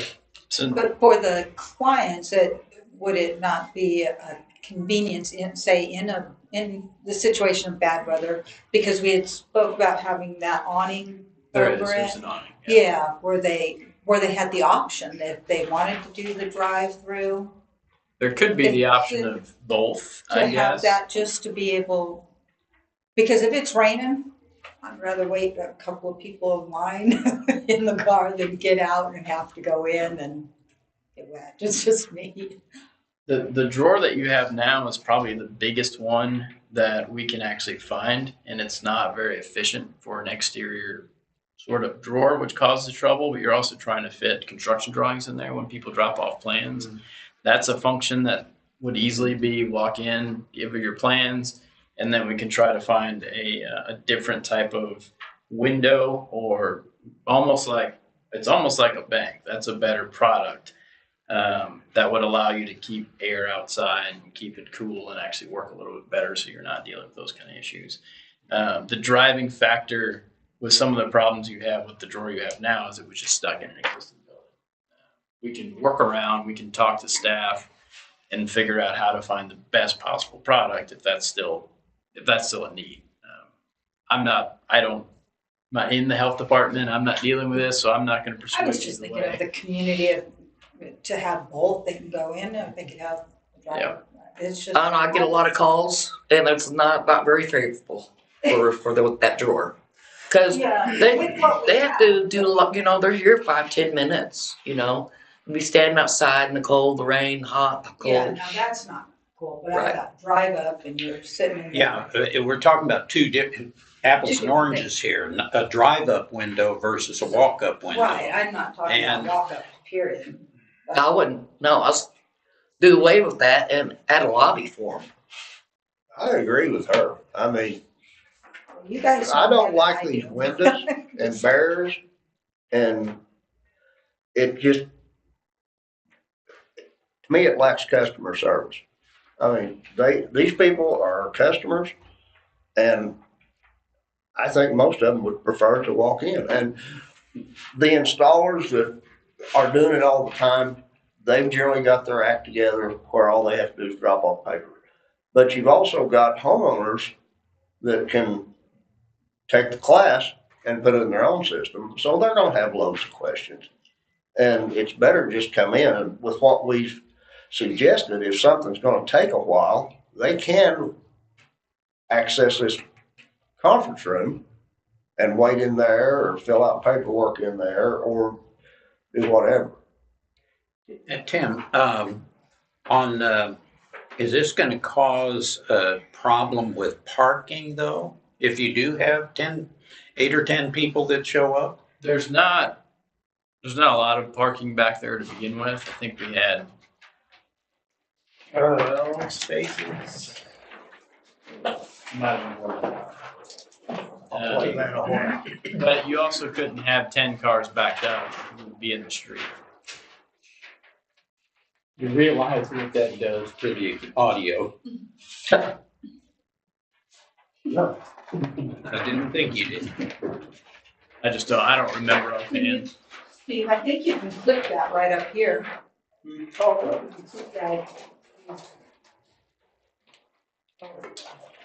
here's the new addition right here. That'd be parking and so you don't want.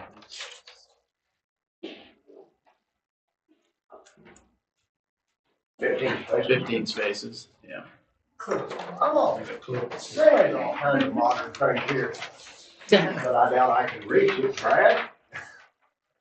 If we were to eliminate the drive, we could probably grab some more parking spaces. But the drive also isn't designed to have,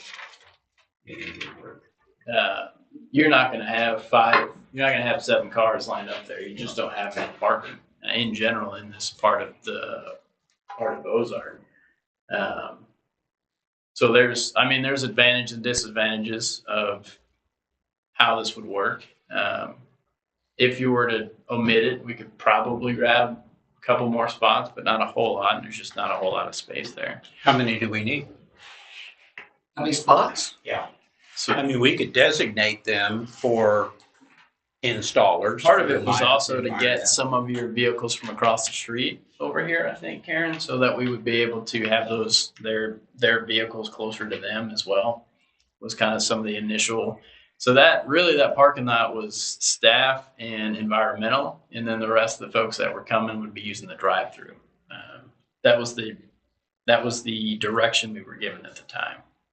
I think 3 would be sufficient for environmental. Because you're not gonna have that bunch of installers coming at the same time. You'll have a couple probably, but probably no more than 3 designated for environmental.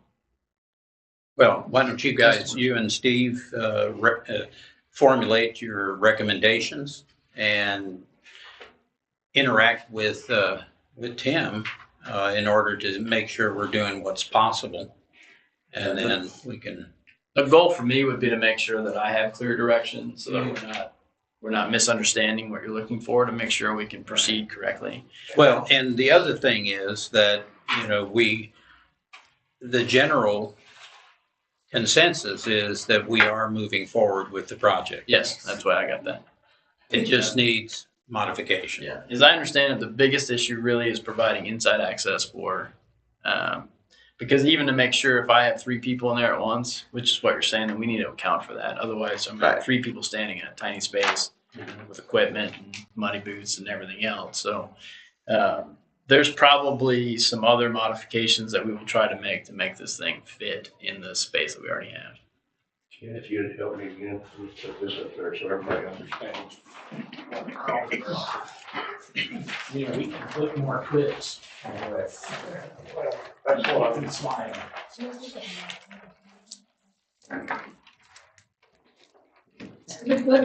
It's not gonna tall here. Yeah, sorry, thank you, Brad. I'd help you guys with, I'm not very tall at all.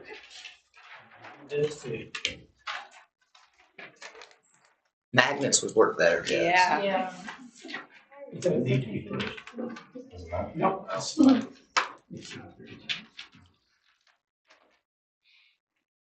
Okay, so, well, thank you, sir. Here's your entryway right there. Where you come in. And have a person right here. Rotate these bathrooms a quarter turn and move them up. Put the storage down here and put a doorway somewhere in here, probably right about there where there's already a doorway going into the office. And that would give access through here out. Kim brought up concern if there was a fire in this area, how would they get out? So adding the doorway here, that way if you had overflow in this area, they can come way in here and have egress out. You still have come in through the other way. And plus, the reason we think this way, right now, to use the restroom, environmental would have to go all the way around here. And that way, if you did have customers that came in and need to use the restroom, there's one right there. They're not tracking around all of the building and going through the building. Thank you. All righty, you guys prepared to formulate that? Yep. Okay, thank you. I did get photographs of Yes. I got here early enough and they were here, so we were able to kind of jump ahead and review that. So I think I have a good understanding of what we're doing. Whether we keep the drawer or not, we can also, we can make these updates whether the drawers are or not. Okay. In general, it just kind of keeps it in the same spot, and then you guys can continue that discussion, and we'll try to get the floor plan back to you guys in a way that makes sense. So, Thank you. Is everybody on board with what we've recommended? You're the expert. Yeah, Look, it's not my. before we tell him to get started, we need to have a clear consensus. This is what we want to do. Well, my next step would be to get with Kevin and actually go ahead and, because I think they're new folks in environmental, and probably just sit down with them as well. So we're not. yeah, so I don't think I don't think we need a motion at this point, but we do need you to formulate that into a description of what you want to do. So we'll come back and meet with environmental and talk to them too, to make sure whatever we change works with the workflow. I did show them this plan yesterday. We talked about what changes we would like to see, and they were all for it. So, but you can go ahead and have that conversation. They prefer having a lobby instead of the window because they want that one-on-one interaction. It's helpful for me to hear from the folks using it. That's just how we design space around people. So that's our goal. That makes sense. It just gives me a little bit more confidence to know what we're changing. Yeah. Bring us something that we can put a motion on. Such as, A revision of the drawings. oh, okay. So if you guys are good with us proceeding with modifying the plan, then we can bring back a plan that we can. Oh, okay. Well, that we could make a motion. Yeah. Give us a motion on that. I would make a motion that Tim goes back and modifies the plans with the changes we've recommended and gets back with us. And how quick can you have that, Tim? I'm going to do my best to be back here at the next meeting. Okay. We'll try to have it out ahead of time, because if you're not happy with it, there's no sense in us all reviewing it. It will take some time. Like I said, I just want to make sure because we're revisiting the workflow entirely. It's not a massive change in theory, but it does kind of modify what we were thinking. So I'll second. Good. We got a motion and a second to direct Tim to go ahead and revise the drawings in view of the recommended changes by the subcommittee on new construction and remodeling. Any other further questions, concerns, something we missed? All right, all in favor? Aye. Aye. All opposed? It's unanimous. And thank you very much, Tim. Appreciate it. We'll Thank let you, guys. out of here. Yeah. Does anybody need a break? So you're gonna come back. Okay, we're gonna break for, let's say 5 minutes. We'll get back at 10:12. I'll check and make sure. If not, we'll come up with a different plan. But I'll let you know soon enough. Yeah, thanks, Karen. Hey, I'm gonna go take the advantage of the time too. Yeah, you want. Oh, Oh, yeah. Okay, I need to tell me how to. Tell your phone. We need to. She'll still have to be here for You know the. where it's at. Well, no, it's. Okay, all right, that's She's fine. looking to stay Right with up the street. position. Do you need to It's be by the the restroom? corner Did they across make the sure? street. Did they show you around? So, Well, welcome to the fourth act. I'm still. And, Hope they'll have to have this year. I think they'll start over. It's just anyway. over I don't know. on Church Street. I think you'll have to like. 3-minute walk. But I'm gonna run over to the store real quick. Then I'm gonna walk. Pretty sure. I don't think there's a talk about it, but No. could be wrong. Anybody sign up for this thing? Steve did, yes. Kathy, did you happen to read and sign yours yet? Or?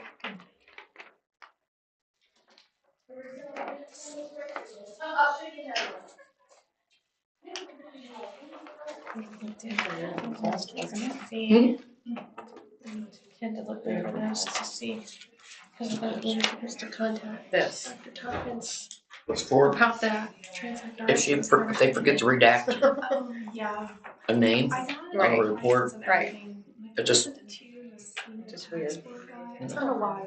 Okay, But I got the actual prices if we had to get our own. But yeah, was that through Vaxcare that we got, would we get them cheaper or the same price?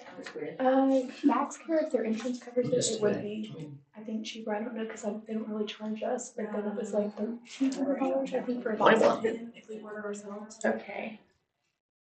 So we can we still do Vaxcare then for 2 months, see that they don't have insurance, but then it would just be referred to the. If they don't have insurance, we do 3 and 7 because it's like $150 or $200 for shingles through Maxcare. Okay. But then if we do 3 and 7, we couldn't do like anybody that needed. Me neither. doctors. I think Till now. It's all good. Oh, did you put yours I on there? put vice chair, yeah. Yeah. Guess I can put my title. What brought that about? We had a staff member that was concerned about us trying to take the names off of the schedules for the clinical areas. And so Callie's done a great job, I think, to get those, but in case one got missed, they were concerned. There was a email that went to Jefferson City about concerns.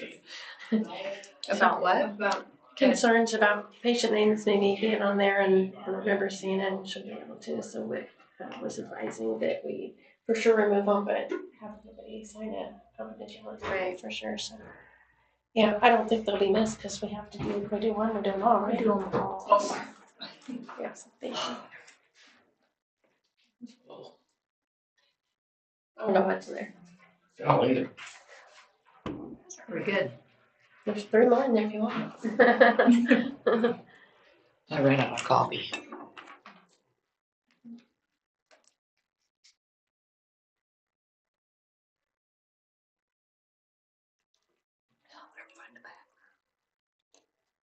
Work out that door, can probably know that door.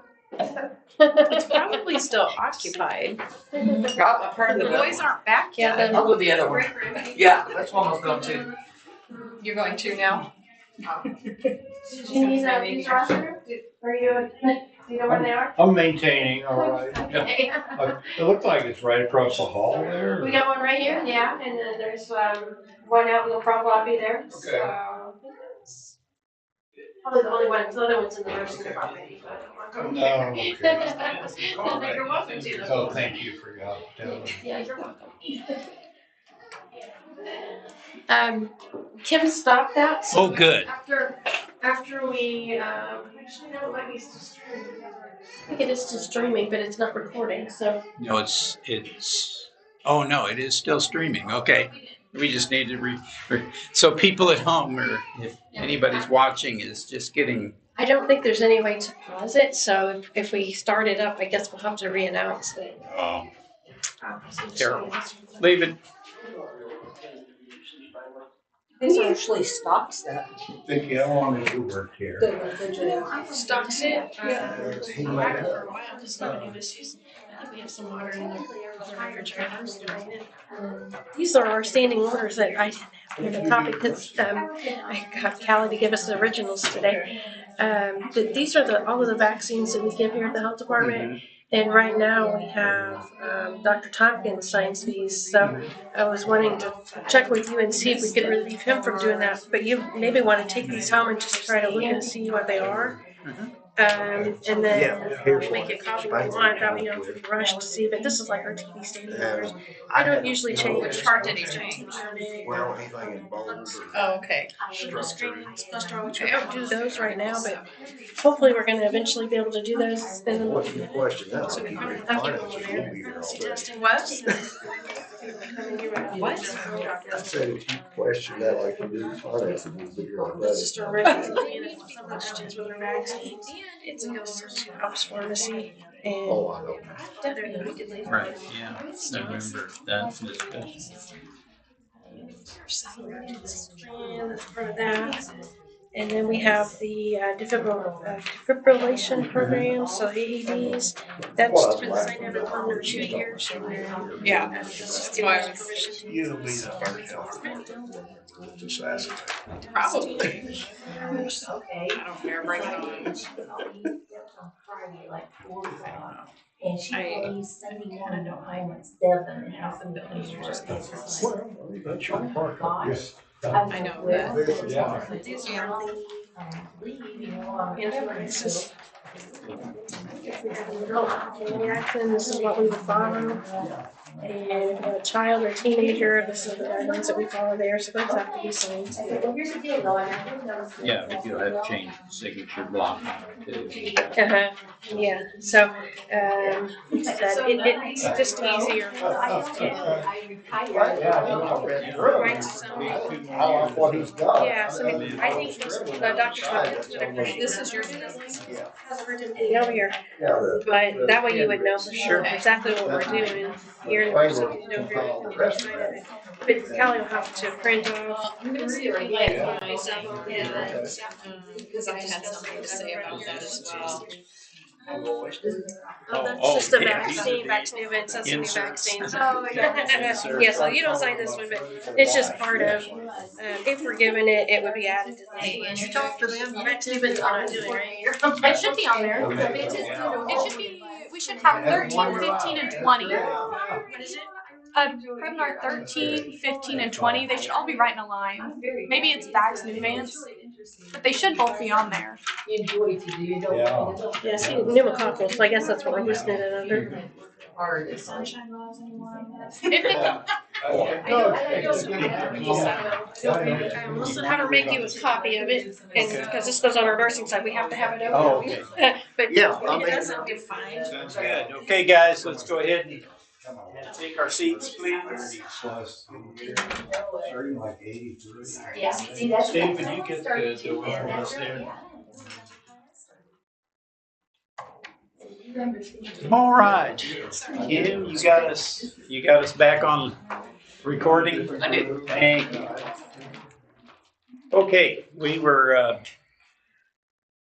the next one is going to be the community survey, which Kathy and Kim have been working on. What's status on that, please? We finished it. I'm sorry? We finished it. Okay. They sent it all out. Yeah. No, I mean, has it been, I haven't received it. has the company gotten it? Where have we gone with it? No, I just was waiting to see Oh, if okay. everybody was in agreement. Yeah. We finished it that Yeah, we day. finished it, yeah. And We we're sent it done. out. Then the Send it question out. is, has everybody reviewed what they came up with for that community survey? The questions and the format? Or have any I reviewed Input. it. I didn't see any for any changes on that. I thought it looked good, thorough. Anybody else? Okay. Well, Somebody will send that. we will send that, yeah. I can get them to you and Who should I designate? You want to send that to? I'll send it to both of us, yeah. Yeah. He'll be able to take care of it. and Connor. And that way we can get that thing underway. I think I'm pretty sure. He didn't act like he had to be No, there. Did maybe you ask not. him? I thought he was in on our, Two. you did too, right? Yeah. Yeah. Well, if I took him last you week, he didn't have it. resend that, Okay. We'll Karen resend will it. be aware that that's coming, Okay. and we can get that back to the ETC and get them moving on it. Let's move on to our mission statement. I did talk to Karen about that, and she refreshed my memory that there had been a discussion in the previous board about revising the mission statement from the current mission statement, and it had just not been finished. And so I know Kathy and I have been working on that. I think we had finished that And we as well. finished that as well. And it was circulated at a much truncated version. It was. Yeah. Yeah, it just basically says the Christian County Health Department provides residents with services and resources to live healthier lifestyles and to provide a safer environment. Now, personally, I like the idea of having a phrase in there that said also to avoid unhealthy choices. That was not universally agreed upon. So I'm going to throw it out there. We have a proposal to change the mission statement here to reflect either the 1, 2, 3 points, resources to live healthier lifestyles, to avoid unhealthy choices, and to provide a safer environment, or just the 2. And the 2 being live healthier lifestyles and provide for safer environment. Those were the 2 that I thought. So, I like those 2 as well. I just had a problem with the wording on the other one. I just thought it sounded, I mean, if we change the wording up, maybe, I just thought it sounded, I don't know, you used the word preachy. I didn't right. quite get that. I just thought it could I think this kind of just rub someone simplified. wrong. I thought so too. I thought it might rub if it was just And one person that rubbed wrong, it was. I was thinking about it, Ken, and I thought, maybe provide educational resources to make healthy choices instead of the way that you had worded it. I don't know. Like I said, I just thought it was. I thought it brought kind of a negative. Right. Okay. That's what I thought as well. All right. So, it sounds like the gist is the Christian County Health Department provides residents with services and resources to live healthier lifestyles and to provide a safer environment. I like that. Okay. Well, we will get that Send that to me. wording to Karen. And it dovetails into the revision of the handbook as well, because that statement is in the handbook. So can we put the logo in there? Can we discuss the logo? Yes. Well, let's make that On the the- new. Logo. Can we fit that in? Well, Steve's comment on the logo. we can bring that up as a Make topic that for a new business. Yes, Okay. new business. Because that's not our Perfect. existing business. Okay. Okay, study group. Put this agenda, like next month, does that work? Or we're just gonna add it. Can we? Probably board member question, discussion maybe. Yeah, Yeah. she'll bring it up in the board member questions. The study group for the day-to-day operations, who wants to fill us in on where that is? I am still acquiring more information and processing it, so I don't have a lot to present yet. Good. In the interest of time, that's great. Did you have something I get to present about on that? regarding the clerk for the environmental, they think that would be wonderful, outstanding, to provide continuity back there, to have a clerk. They suggest that the environmental suggested maybe have them as an inspector as well, just in case, kind of like. So that's going to be on the list of things that might be recommended by the. Yes. Okay. Well, we'll take that under advisement until we have a. And they do have a wish list. They do, or you do? No, they do. Okay. Yeah. As a former installer, to me, that just makes sense, where when you're calling up here, you're talking to one person and it lessens the chance of, well, I told so-and-so, well, they didn't tell me, and I can see where the ball will get dropped. But when I was up here before, there was a lady named Kim, different Kim, but, call Kim. Kim, I'm ready for an inspection. Okay, I'll get you geared up and ready, and, you had that continuity all the time. How does that fit with your general survey of workflow and staffing and all that? We would definitely have to look into that, Okay. you know, to check all the budgeting and, yeah, just, Well, good. And I mean, that's strong consideration, no Right. motion at this point. right. All right. Let's move to the bylaws revision. Do we have anything that, do we have any update on that? I like what you sent out. I mean, I had a few scribblings on it, but I think I'd be good with just what you proposed. You sent me.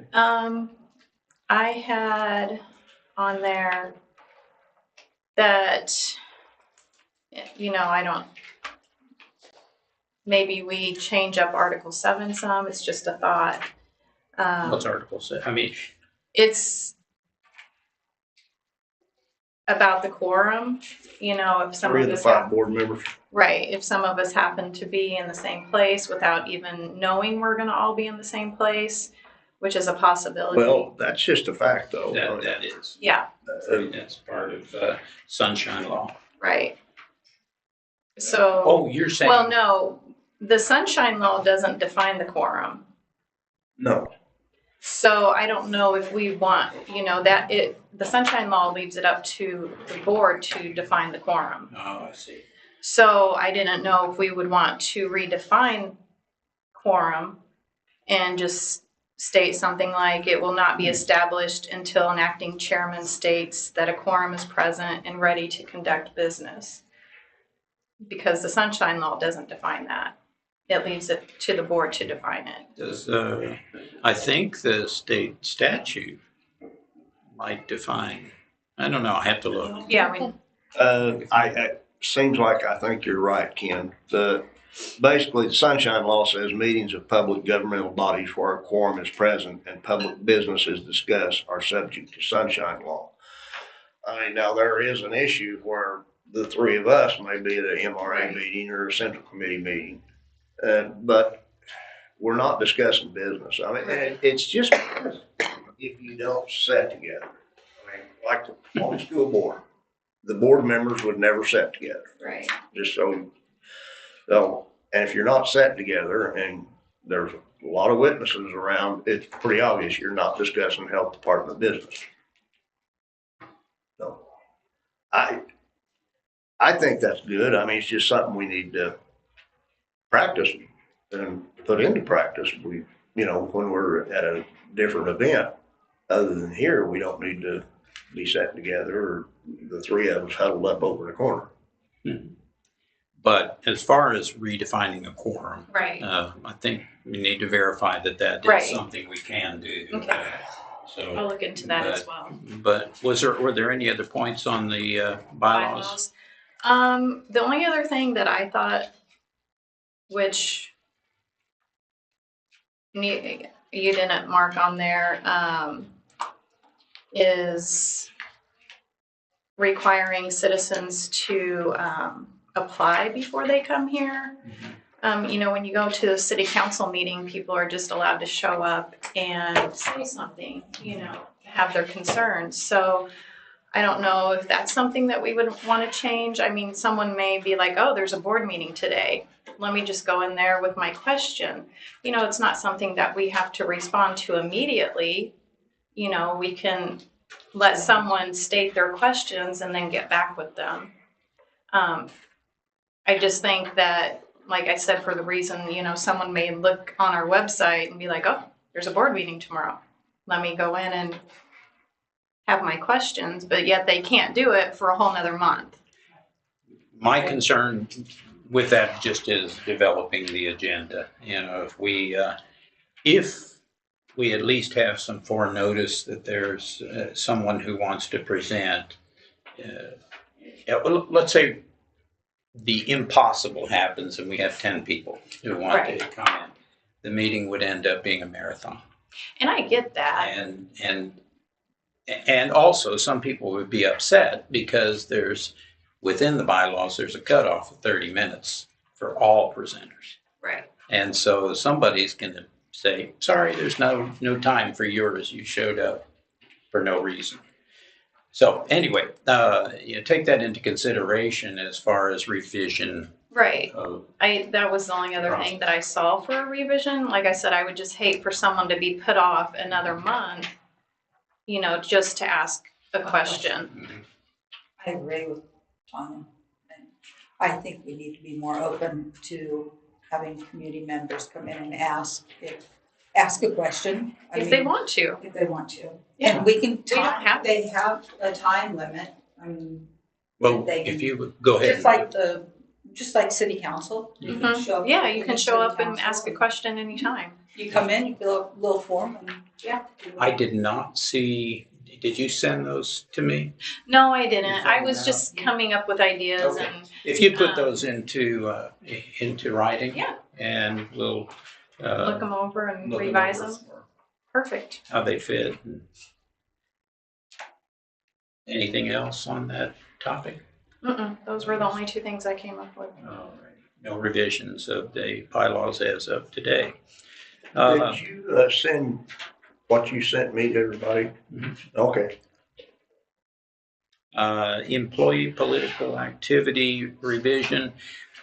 Steve and I looked at that, and we both had a concern that it states that you can't do certain things on your free time during which you're not representing the health department. And frankly, that clashes with the statement above that everyone is allowed to support whoever the two of them just don't match. And I think just striking that statement that says these are prohibited when you're on duty, strike the statement that says and during your personal time. But other than that, there's a few other revisions in the handbook I would like to address. But again, if I haven't shared those with everybody, I'll go ahead and get that out today or tomorrow. Because there's a few other things I think that might ought to be considered, especially in light of the fact there's so much DEI and statements in there, and yet North Carolina just defunded their DEI department. State Florida defunded their DEI department. New Mexico has defunded theirs statewide. So I think that the time has come to get rid of that. And I think we're heading that way. I know Missouri State Yeah. University has. And I think the legislature would love to go that direction if they didn't have. Never mind. Okay. Anything else on that? I obviously will share my thoughts with everybody. And I thought he did a great job of going through that, and he'd already sent me that when I got to it myself, and I was looking at what he had, and I thought, other than that few little scribbles that I give you, I wouldn't. Yeah, I put in all yours as well. I liked it, so. Thank you. And on this in-kind funding, here's what I learned from talking with those of you who know what in-kind funding is for like a political campaign will not understand why the health department can't have it, but it's not part of the accounting system that the governmental entities are under, at least according to our auditor. And so the only way it could be done is if, for instance, if I request reimbursement for something that I did, and then I donate it to the health department. It just can't be put in there as my time and my investment of my resources was utilized for the benefit of the health department. There's just nowhere to put it. It's a GLC, is that what that is? General Ledger. Mm-hmm. Yeah, there's no entry for it. And she So you did talk to as Mary? we discussed, as she and I talked about it, I said, well, what if I submitted this? She goes, yeah, well, that's a roundabout way. You could do it. But would anybody else other than you maybe want to do it? And do you want to write a policy around asking for reimbursement and then donating? And she said, that's complicated. It would just be it'd be too much. So anyway, I'm going to drop that issue. In-kind funding sounds great for a nonprofit. And it's nice for some political entities, but probably won't work here. So do you want me to remove that You may. from the agenda next month, right? Oh, yeah, it's gone. Okay. And let's see, budget line items update. That was already spoken about by Tanya earlier. So that's covered. The next item I have on here is the inventory of the Church Street. Yes, and so we haven't had anybody have time to go back over there and do a more thorough review of what really needs to be kept and what does not. So hopefully we'll have that done soon. But it's my understanding we got rid of the floor waxer yesterday. Did they take it? They got rid of the what? Floor buffer? You're Wow. kidding. Nice. It was for I was free, shocked. but it. That's not nice. I First, I know. thought it was a joke. They kind of, we Got have one one in for call, and I'm like, yes, I do. Okay. Yeah, so we advertised it in the headliner and somebody did call. Now we also advertised the snow thrower or snow blower, whatever you want to call it, in the headliner for $24. It's like $12. The ad was $24. Yeah, but it was for 2 weeks. But nobody called us, and they're not gonna call us in the middle of the summer. No, they're not. So I told Connor, don't renew that, please, because we've already wasted $24 of the $500 that we're wanting for it. So what are your thoughts with that? Lord only knows. I think maybe in the fall. Well, or call up some of these companies that do snow removal. But does anyone that Sounds does like- lawn service, do they even Oh, yeah. advertise? I also do snow removal in a few months. Yeah, I mean, oh, do they? They do. Let me make some calls. What are you wanting for it? We have $500 right now. Okay, well, it's worth that. Yeah. And I even talked to a couple of churches who have snow blowers already. And I said, oh, we've got one at the health department you might be interested in. They go, we haven't used that thing in 2 years. Yeah. Well, the tiller, as we know, was gone last month, so we gave it away, and that's good. It's gone. And so Okay, down to the snow thrower and whatever else is over there that we still need to figure yeah, out. so, Yeah, so I'll keep that on the agenda for hopefully we'll have somebody go over. Yeah. Kelly does that a lot. if we could have a list that indicates what items we are at liberty to dispose of. Okay. This board doesn't even need to know about the ones we can't dispose of. Yeah. Okay. Yeah, because if we have to keep them, we have to keep them, Okay. and we'll store them. All right. Yeah, we're good with that. Missouri State University intern. Yeah, so into that, yeah. So I did ask her to come to the meeting because again, today's her first day, but I told her maybe what we could do, I don't know if you want to do it today, just kind of give us an idea of what you're wanting her to kind of focus on for the mobile unit, or do we want to schedule a strategic planning meeting with all the board members come back another day, and then we would have Angelina, Connor, and maybe the PRN part-time nurses, and maybe even some of our full-time nurses come and just meet and figure out which direction to go. But we need to do it sooner than later because obviously for 320 hours started today, we don't want to wait another week. I agree.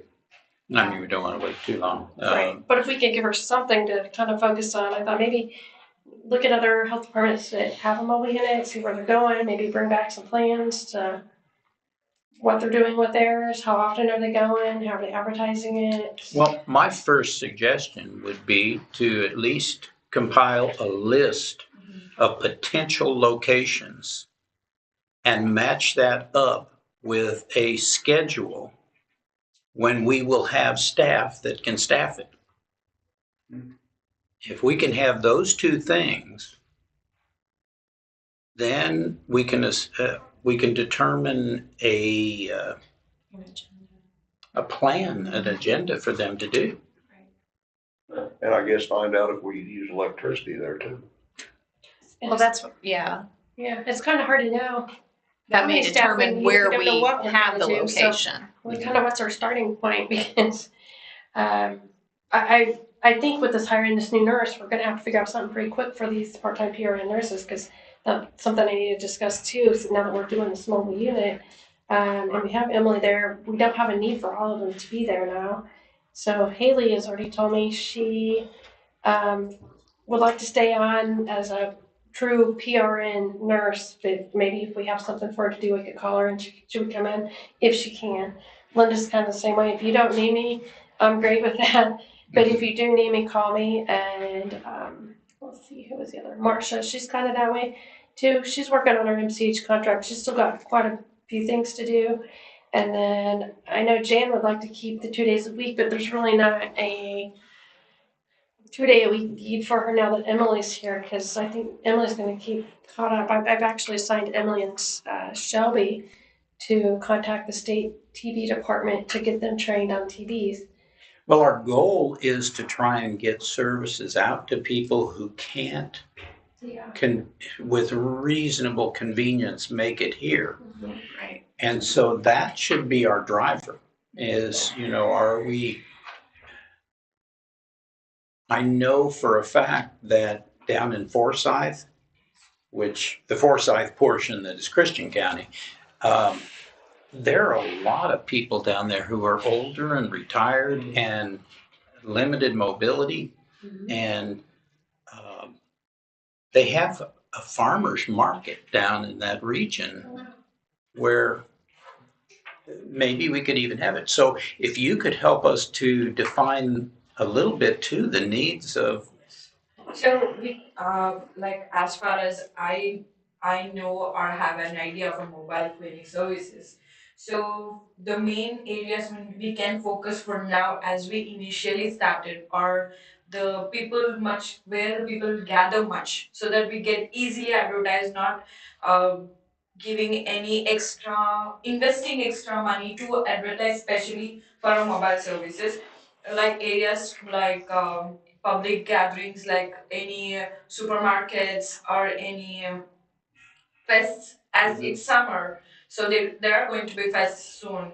So we can focus on that areas, public gathering areas like placing small pamphlets we can give in the church areas that we know, or we can even, as you have said, the people, elderly people where they stay, like any elderly care home homes Oh, that they yeah, have. nursing homes. Yeah, nursing homes, like that places where people much gather, like any occasional time in the weekdays. If there is any occasions that go on, we can use that opportunity to put our uh, van there, so people come and ask us, and we can approach them, go talk to them. Hi, hello, how are you doing? These are the services we are providing. We just want to let you know that this is how it is going. We can just go approach them instead of like taking a special time a week. Instead of that, we just have to take the van there where people usually gather. Yeah, but And we so that want, we want to be it's- efficient too. Yeah, so it would be easily the word would be spread, and then we could focus on the areas where they cannot access to the county. Then we can focus on that areas, go visit there, check how people are doing, how their needs, requirements. Kim, you had a lot of thoughts on this, on the getting the services out. Can you uh, give us an idea of what else might be needed? What else we could do? I mean, you can do WIC, you can do nursing, if they need vaccinations or whatever. Environmental, water bottles, education on food safety, stuff like that. And go to each town, go to the senior centers. That's where a lot of your gathering people are at. The senior centers. That's my And they're the ones who are less mobile, so Yes. yeah, that might be a great great innovation. Right. Well, then, Are you required to stay in the health department or drive out to places to ask questions or call them? I guess you could call the senior centers and see, Yes, let them know about the Moline, or would they give us permission? yes. We would, I don't know that we actually have a contract with the library. Did we actually sign a contract or they just gave us one? It is closed now. But we only have that contract for like 6 months. And And you do blood pressure checks, easy stuff like that. well, then, okay. Can we get together within the next week? Is there a time in the day when we could get together with the key players? At least the majority of us? Yeah, I mean, if I know soon, I can contact all the PRN nurses or part-time nurses and have them come join in us too. Tanya and I was at the senior center and, I talked to the director here at Ozark, and he said they used to bus a lot of their seniors over here for their shingle shots. But he said that ain't happening anymore. And he said they had got a contract with some pharmacy to do it. But can we meet so we Yeah, can nail this down? Pick a time. I don't want to kick this ball around today and still come up with nothing. Yeah, Just pick a day when it's raining. a day when it's raining. And it sounds like this week you're gonna have a pretty easy shot at it. Okay. We're leaving out of town. Remember? Yeah, I'm leaving out of town today. But just whenever you We're can, looking at let me know. holiday weekend. Oh, yeah, it's a holiday. Yeah.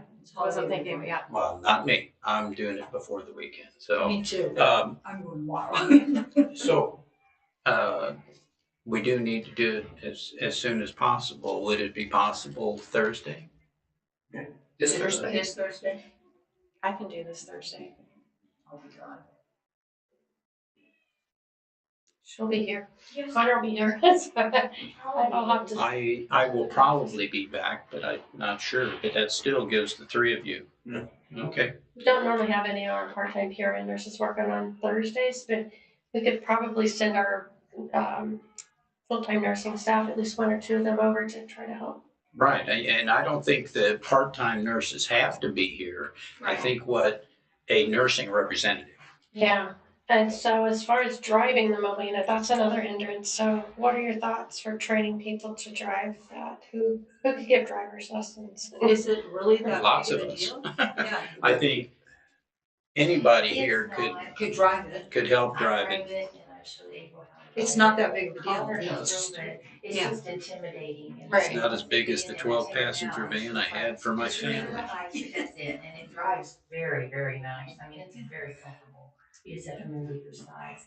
There's still. I just don't think that's an issue. It shouldn't be an It issue. should, right, but it is. Yeah. You've got things reversed. Bigger has the right of way. Okay, so Thursday? Yeah. What time? What's the best time of day? 8:30? 8:30, you said? Sounds good. Okay. So there's, again, specific things you would like her to bring back and try to get that conversation started. So she'll work on that. Today's Tuesday, so Yes. Wednesday, so you just have today and tomorrow to, and bring it Yeah, back. just- Yeah, locations and potential services. And See, we'll- there's three of you too, I'm gonna have to post an agenda, right? So think about that. It's not a good as time if I do it today, especially. Yeah. Yeah, you got 24 hours. All right, thank you very much. Glad you're on board and you're moving forward with the project that we've been sitting on for a while. So thank you. Are we ready to move on? Core and FEP state contracts. Yes, so they are due. I either need to sign them or not. So I emailed it out because I think Kathy and Ken, you didn't want them. But so I emailed them to the other three board members. And then I And then you did wanted them. So Kim emailed them to you myself. So is there questions, concerns? Do you want The only thing I noticed is that core and FEP appear to overlap a lot. They kind of do, but I don't bill them both at once. So if I can bill to that, so I can spend that money first, and then the other things go to core. I don't spend the core unless. Okay, because core 6.5.4 says exactly FEP. I bill the communicable disease for the nursing staff to FEP. That way we can use the core for other things, because it'll pay for like electricity and water and just the smaller bills too, and pay for. The other thing I didn't see though was the deliverables in the contract. It just, For core? FEP. So we have a work plan for that, and there's only certain things that we can do. So we can pay for meetings, we can pay for trainings, staff, time, again, working on the communicable disease stuff. So that's really all I've been billing to FAT was, the majority of it's been Training. staff time. Yeah, training Time and stuff, when I training, give Callie where to go, so, her time spent there, or to get there and back, or if she has lunch, we can bill those kind of things, that pays for it, so. That's just one of the smaller contracts. I don't really have to account much for the core. We just get it, and the assumption is to use it for the other things. Yeah. And pay for. But FEP, I have to specifically do what's in the work plan. Well, I'd recommend that we go ahead and apply for both of these contracts once again. I understand one of them is going to be 5 years in duration now, and the other one is an annual renewal. Quarters and annual renewals, I think it actually was 2 or 3 years, honestly. We're probably in second or third year of that, so the money may change some, but they reevaluate that every year because the money coming for the core contract comes from the federal government, and so they don't always get what they want from them. So sometimes the money's more and sometimes it's less, but once they set it, we usually get the same amount. Well, we do get the same amount every month from that one, but that we're on our last year of the 5-year contract next year, and then we'll have to do another contract for the next 5 years after that. So this is just a continuation of this coming year. Do I hear a second? A second. Okay. Kimberly. And all in favor of, aye, it's unanimous. I didn't hear anybody say no. All right, so let's see. Nope. Okay. New business. Okay, the main facility stormwater concerns, I'm gonna leave that to Kim. She came and got drowned. Oh, yeah. And so I told her I would put that on the agenda, so I'll kind of for her. I don't know what you guys, Kim, you come in, I think it was sign checks or whatever. Mhm. So you walk in the front there and it was raining, and it was like, it felt like I just went through a car wash walking through there. Oh, Right. oh, you mean under the. Yes. Yeah. Some So- people like, I was like, Is that because of no there's no drainage, gutter. no gutters? No gutter. Oh. Okay. So Kim was not happy, so I said, you all have to do something about it, so I'll put that on the agenda. We probably should mention that with the architect when they're They're out here here. anyways. Yeah, include guttering. Well, and also the When roofing. we do the roof, Right. yeah. I So would have thought that would be just. that's a total, that caught me unaware. I know I got drenched. I didn't notice what Yeah. Kim noticed, so, you know, that It was like- needs to go into your recommendations and work with the architect. Both of you. I'll look at it when I go outside, but, well, there's no gutter. I mean, so it's coming down like this and you, like it was really pouring that day, and it was just coming off that roof What it did down. was it filled up that flat roof. Yeah. And it was spilling right over. oh, okay. I'll show it to you. Gonna make it. You can simulate it for him with a hose. Yeah. So, anything more on that? All right, we're gonna move on then to the notary service fee discussion.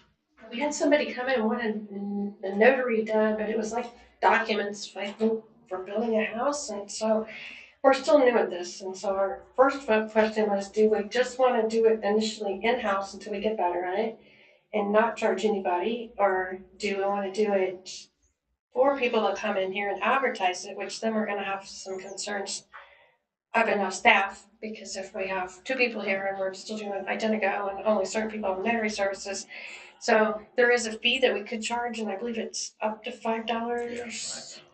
And you can add another $5 for an admin fee if necessary. Yeah, but I think we need to establish some kind of policy for, do we just want it internal, do we want to open it up? And if so, how much advertising do we really want to do? Because we don't know what to expect. Because I mean, somebody in our WIC department's doing it, so if they come in and it's the only person here that day, they're gonna have to do WIC first to take care of that client.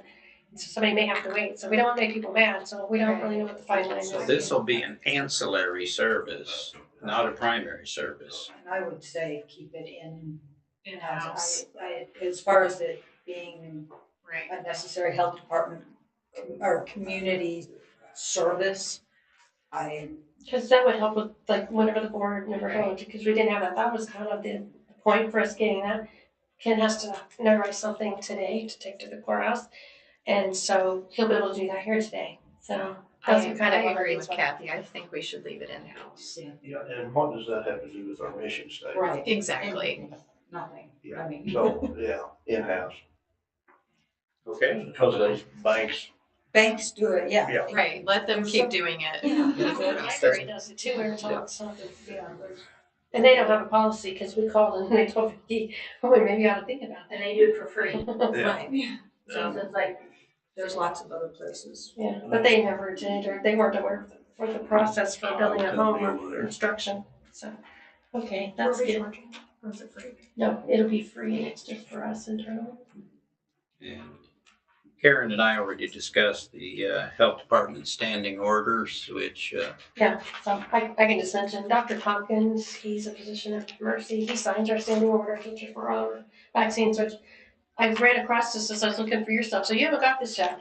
But I will send these to both of you, or I can just make you copies before you leave day at the house. That way we're done with that.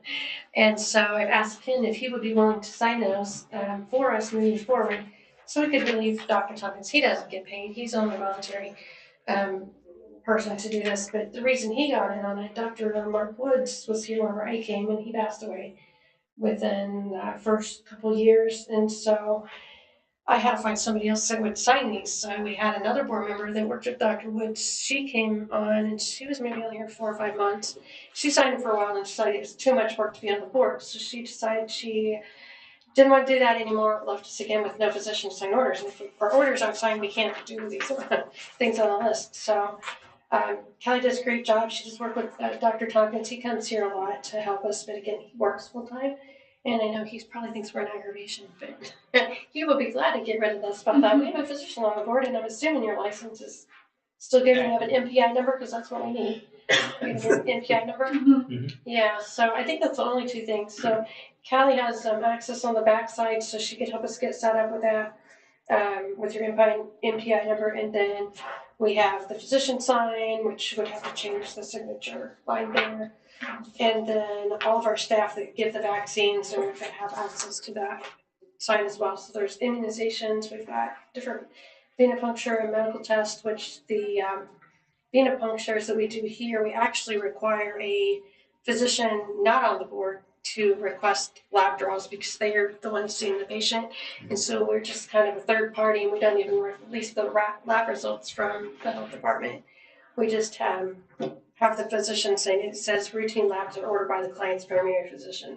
So that's our standing order. So they can't just come in and get labs drawn because they wanted it. They've got to have an order from their own doctor. We've got an emergency plan as to what happens with our vaccine if our electricity goes out, which our vaccine at this point, we have an agreement with House Pharmacy. And so luckily we haven't had to use it because we have a new generator as well. So thanks to Kim. That was good.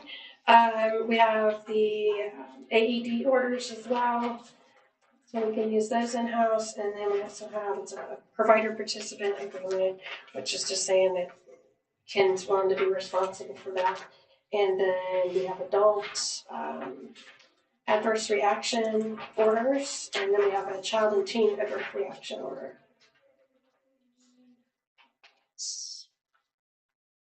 We got a certification of capacity to store vaccine, and it looks like Dr. Tompkins signs out to you.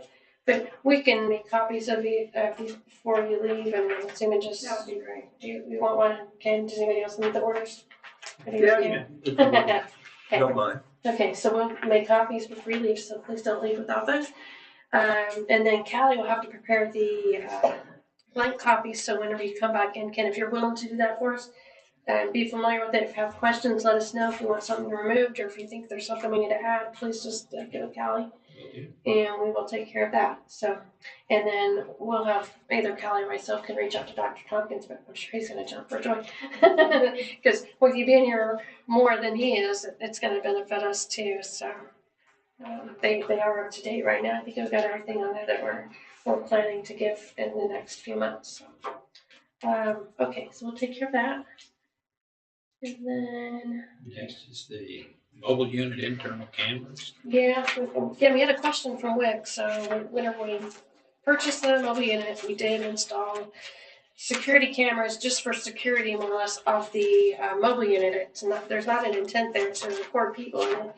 And honestly, when we reached out to Alltech, who installed it, they told me that, let's see here, just, to run this past the board members,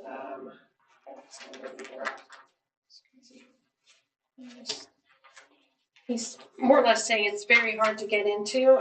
There's no way for a staff member or anyone to just go in and look at the footage. You have to have them on the backside come and like more or less break into cabinets and places in the mobile unit to get that. The only time that we would want to do that is if we had like a theft situation, or maybe we had a hostile person that was out while we were doing our visits, barred or whatever, and we needed that proof that something wasn't right, that somebody maybe got abused, a staff member got hurt or something like that. Those are the only times that we would use it. So that Alltech said that he suggests just keeping it and not doing anything with it. I even asked, I said, can you buy covers to put on? But he said that there really is not a need, but he wanted me to run it past you and see, are you okay with it just being in there? Because it's not really doing anything. They're not activated. They are, but we're not gonna look at them. They're only activated when the generator's on, so it's not out there being monitored right now. There's no way for us to pull anything, so if somebody were to break into, we won't have any footage of that. The vehicle has to either be running or have the generator going too. So I don't know what we would like to do, but if you want me to ask So like for if somebody something. will steal it and take off driving it, it's gonna come on and get Yeah, Well, and if you have an accusation even by a community member, you want to be able to contact Alltech and get that yeah, that activated. they're the only ones that can break into that and get it. We don't have any access to that. So then it would only be used in the case of need. And right now, I don't know how much footage that it actually gets or keeps. Maybe 2 weeks, only the most, and then it would record back over it. So we would surely know. DVR Yeah. basis. I think it's important to have. Yes, I do too. And I think I sent that out to them and told them. I mean, I could send it out to all staff. So it was WIC that raised the concern. Yeah, because they were the only ones that's been out in it in the community so far. I think they're like, oh my gosh, they're watching me. We're not watching them. It's not something that we even have access to. So unless they got. So it was, no, I mean, our WIC staff was the ones who was, okay. Yeah. Well, if you can just explain to them what you did to us, did for us, and hopefully that'll satisfy them. Yeah, okay. If not, I will let you know if all right, so that's that, and then we have staff questions, comments for the Board of Trustees. So I want to start because I meant to do this over here in the administrative section, but Kim had asked for this, a schedule for Vicky for accountability and transparency. So transparency. So I'm wondering. I'm still confused on how we're supposed to make that happen. With her not seeing clients and things changing every minute or two. Kind of like my schedule. I show up and I think I'm doing all these things all day long. I don't do any of them. My schedule's changed to where I get called because now somebody's complaining at the front desk, or maybe somebody needs to go home. So I've switched gears, and then everything that I was scheduled to do for the day or thought I was going to do, I don't do any of it. So how can we create a schedule without causing a lot of extra work for her because she multitasks all day long and Like, how would you, accounting purposes, where would she get paid out of? You know, there's different contracts. I mean, so. oh yeah, if she, Okay. well, if she does, we have timesheets, everybody still does those.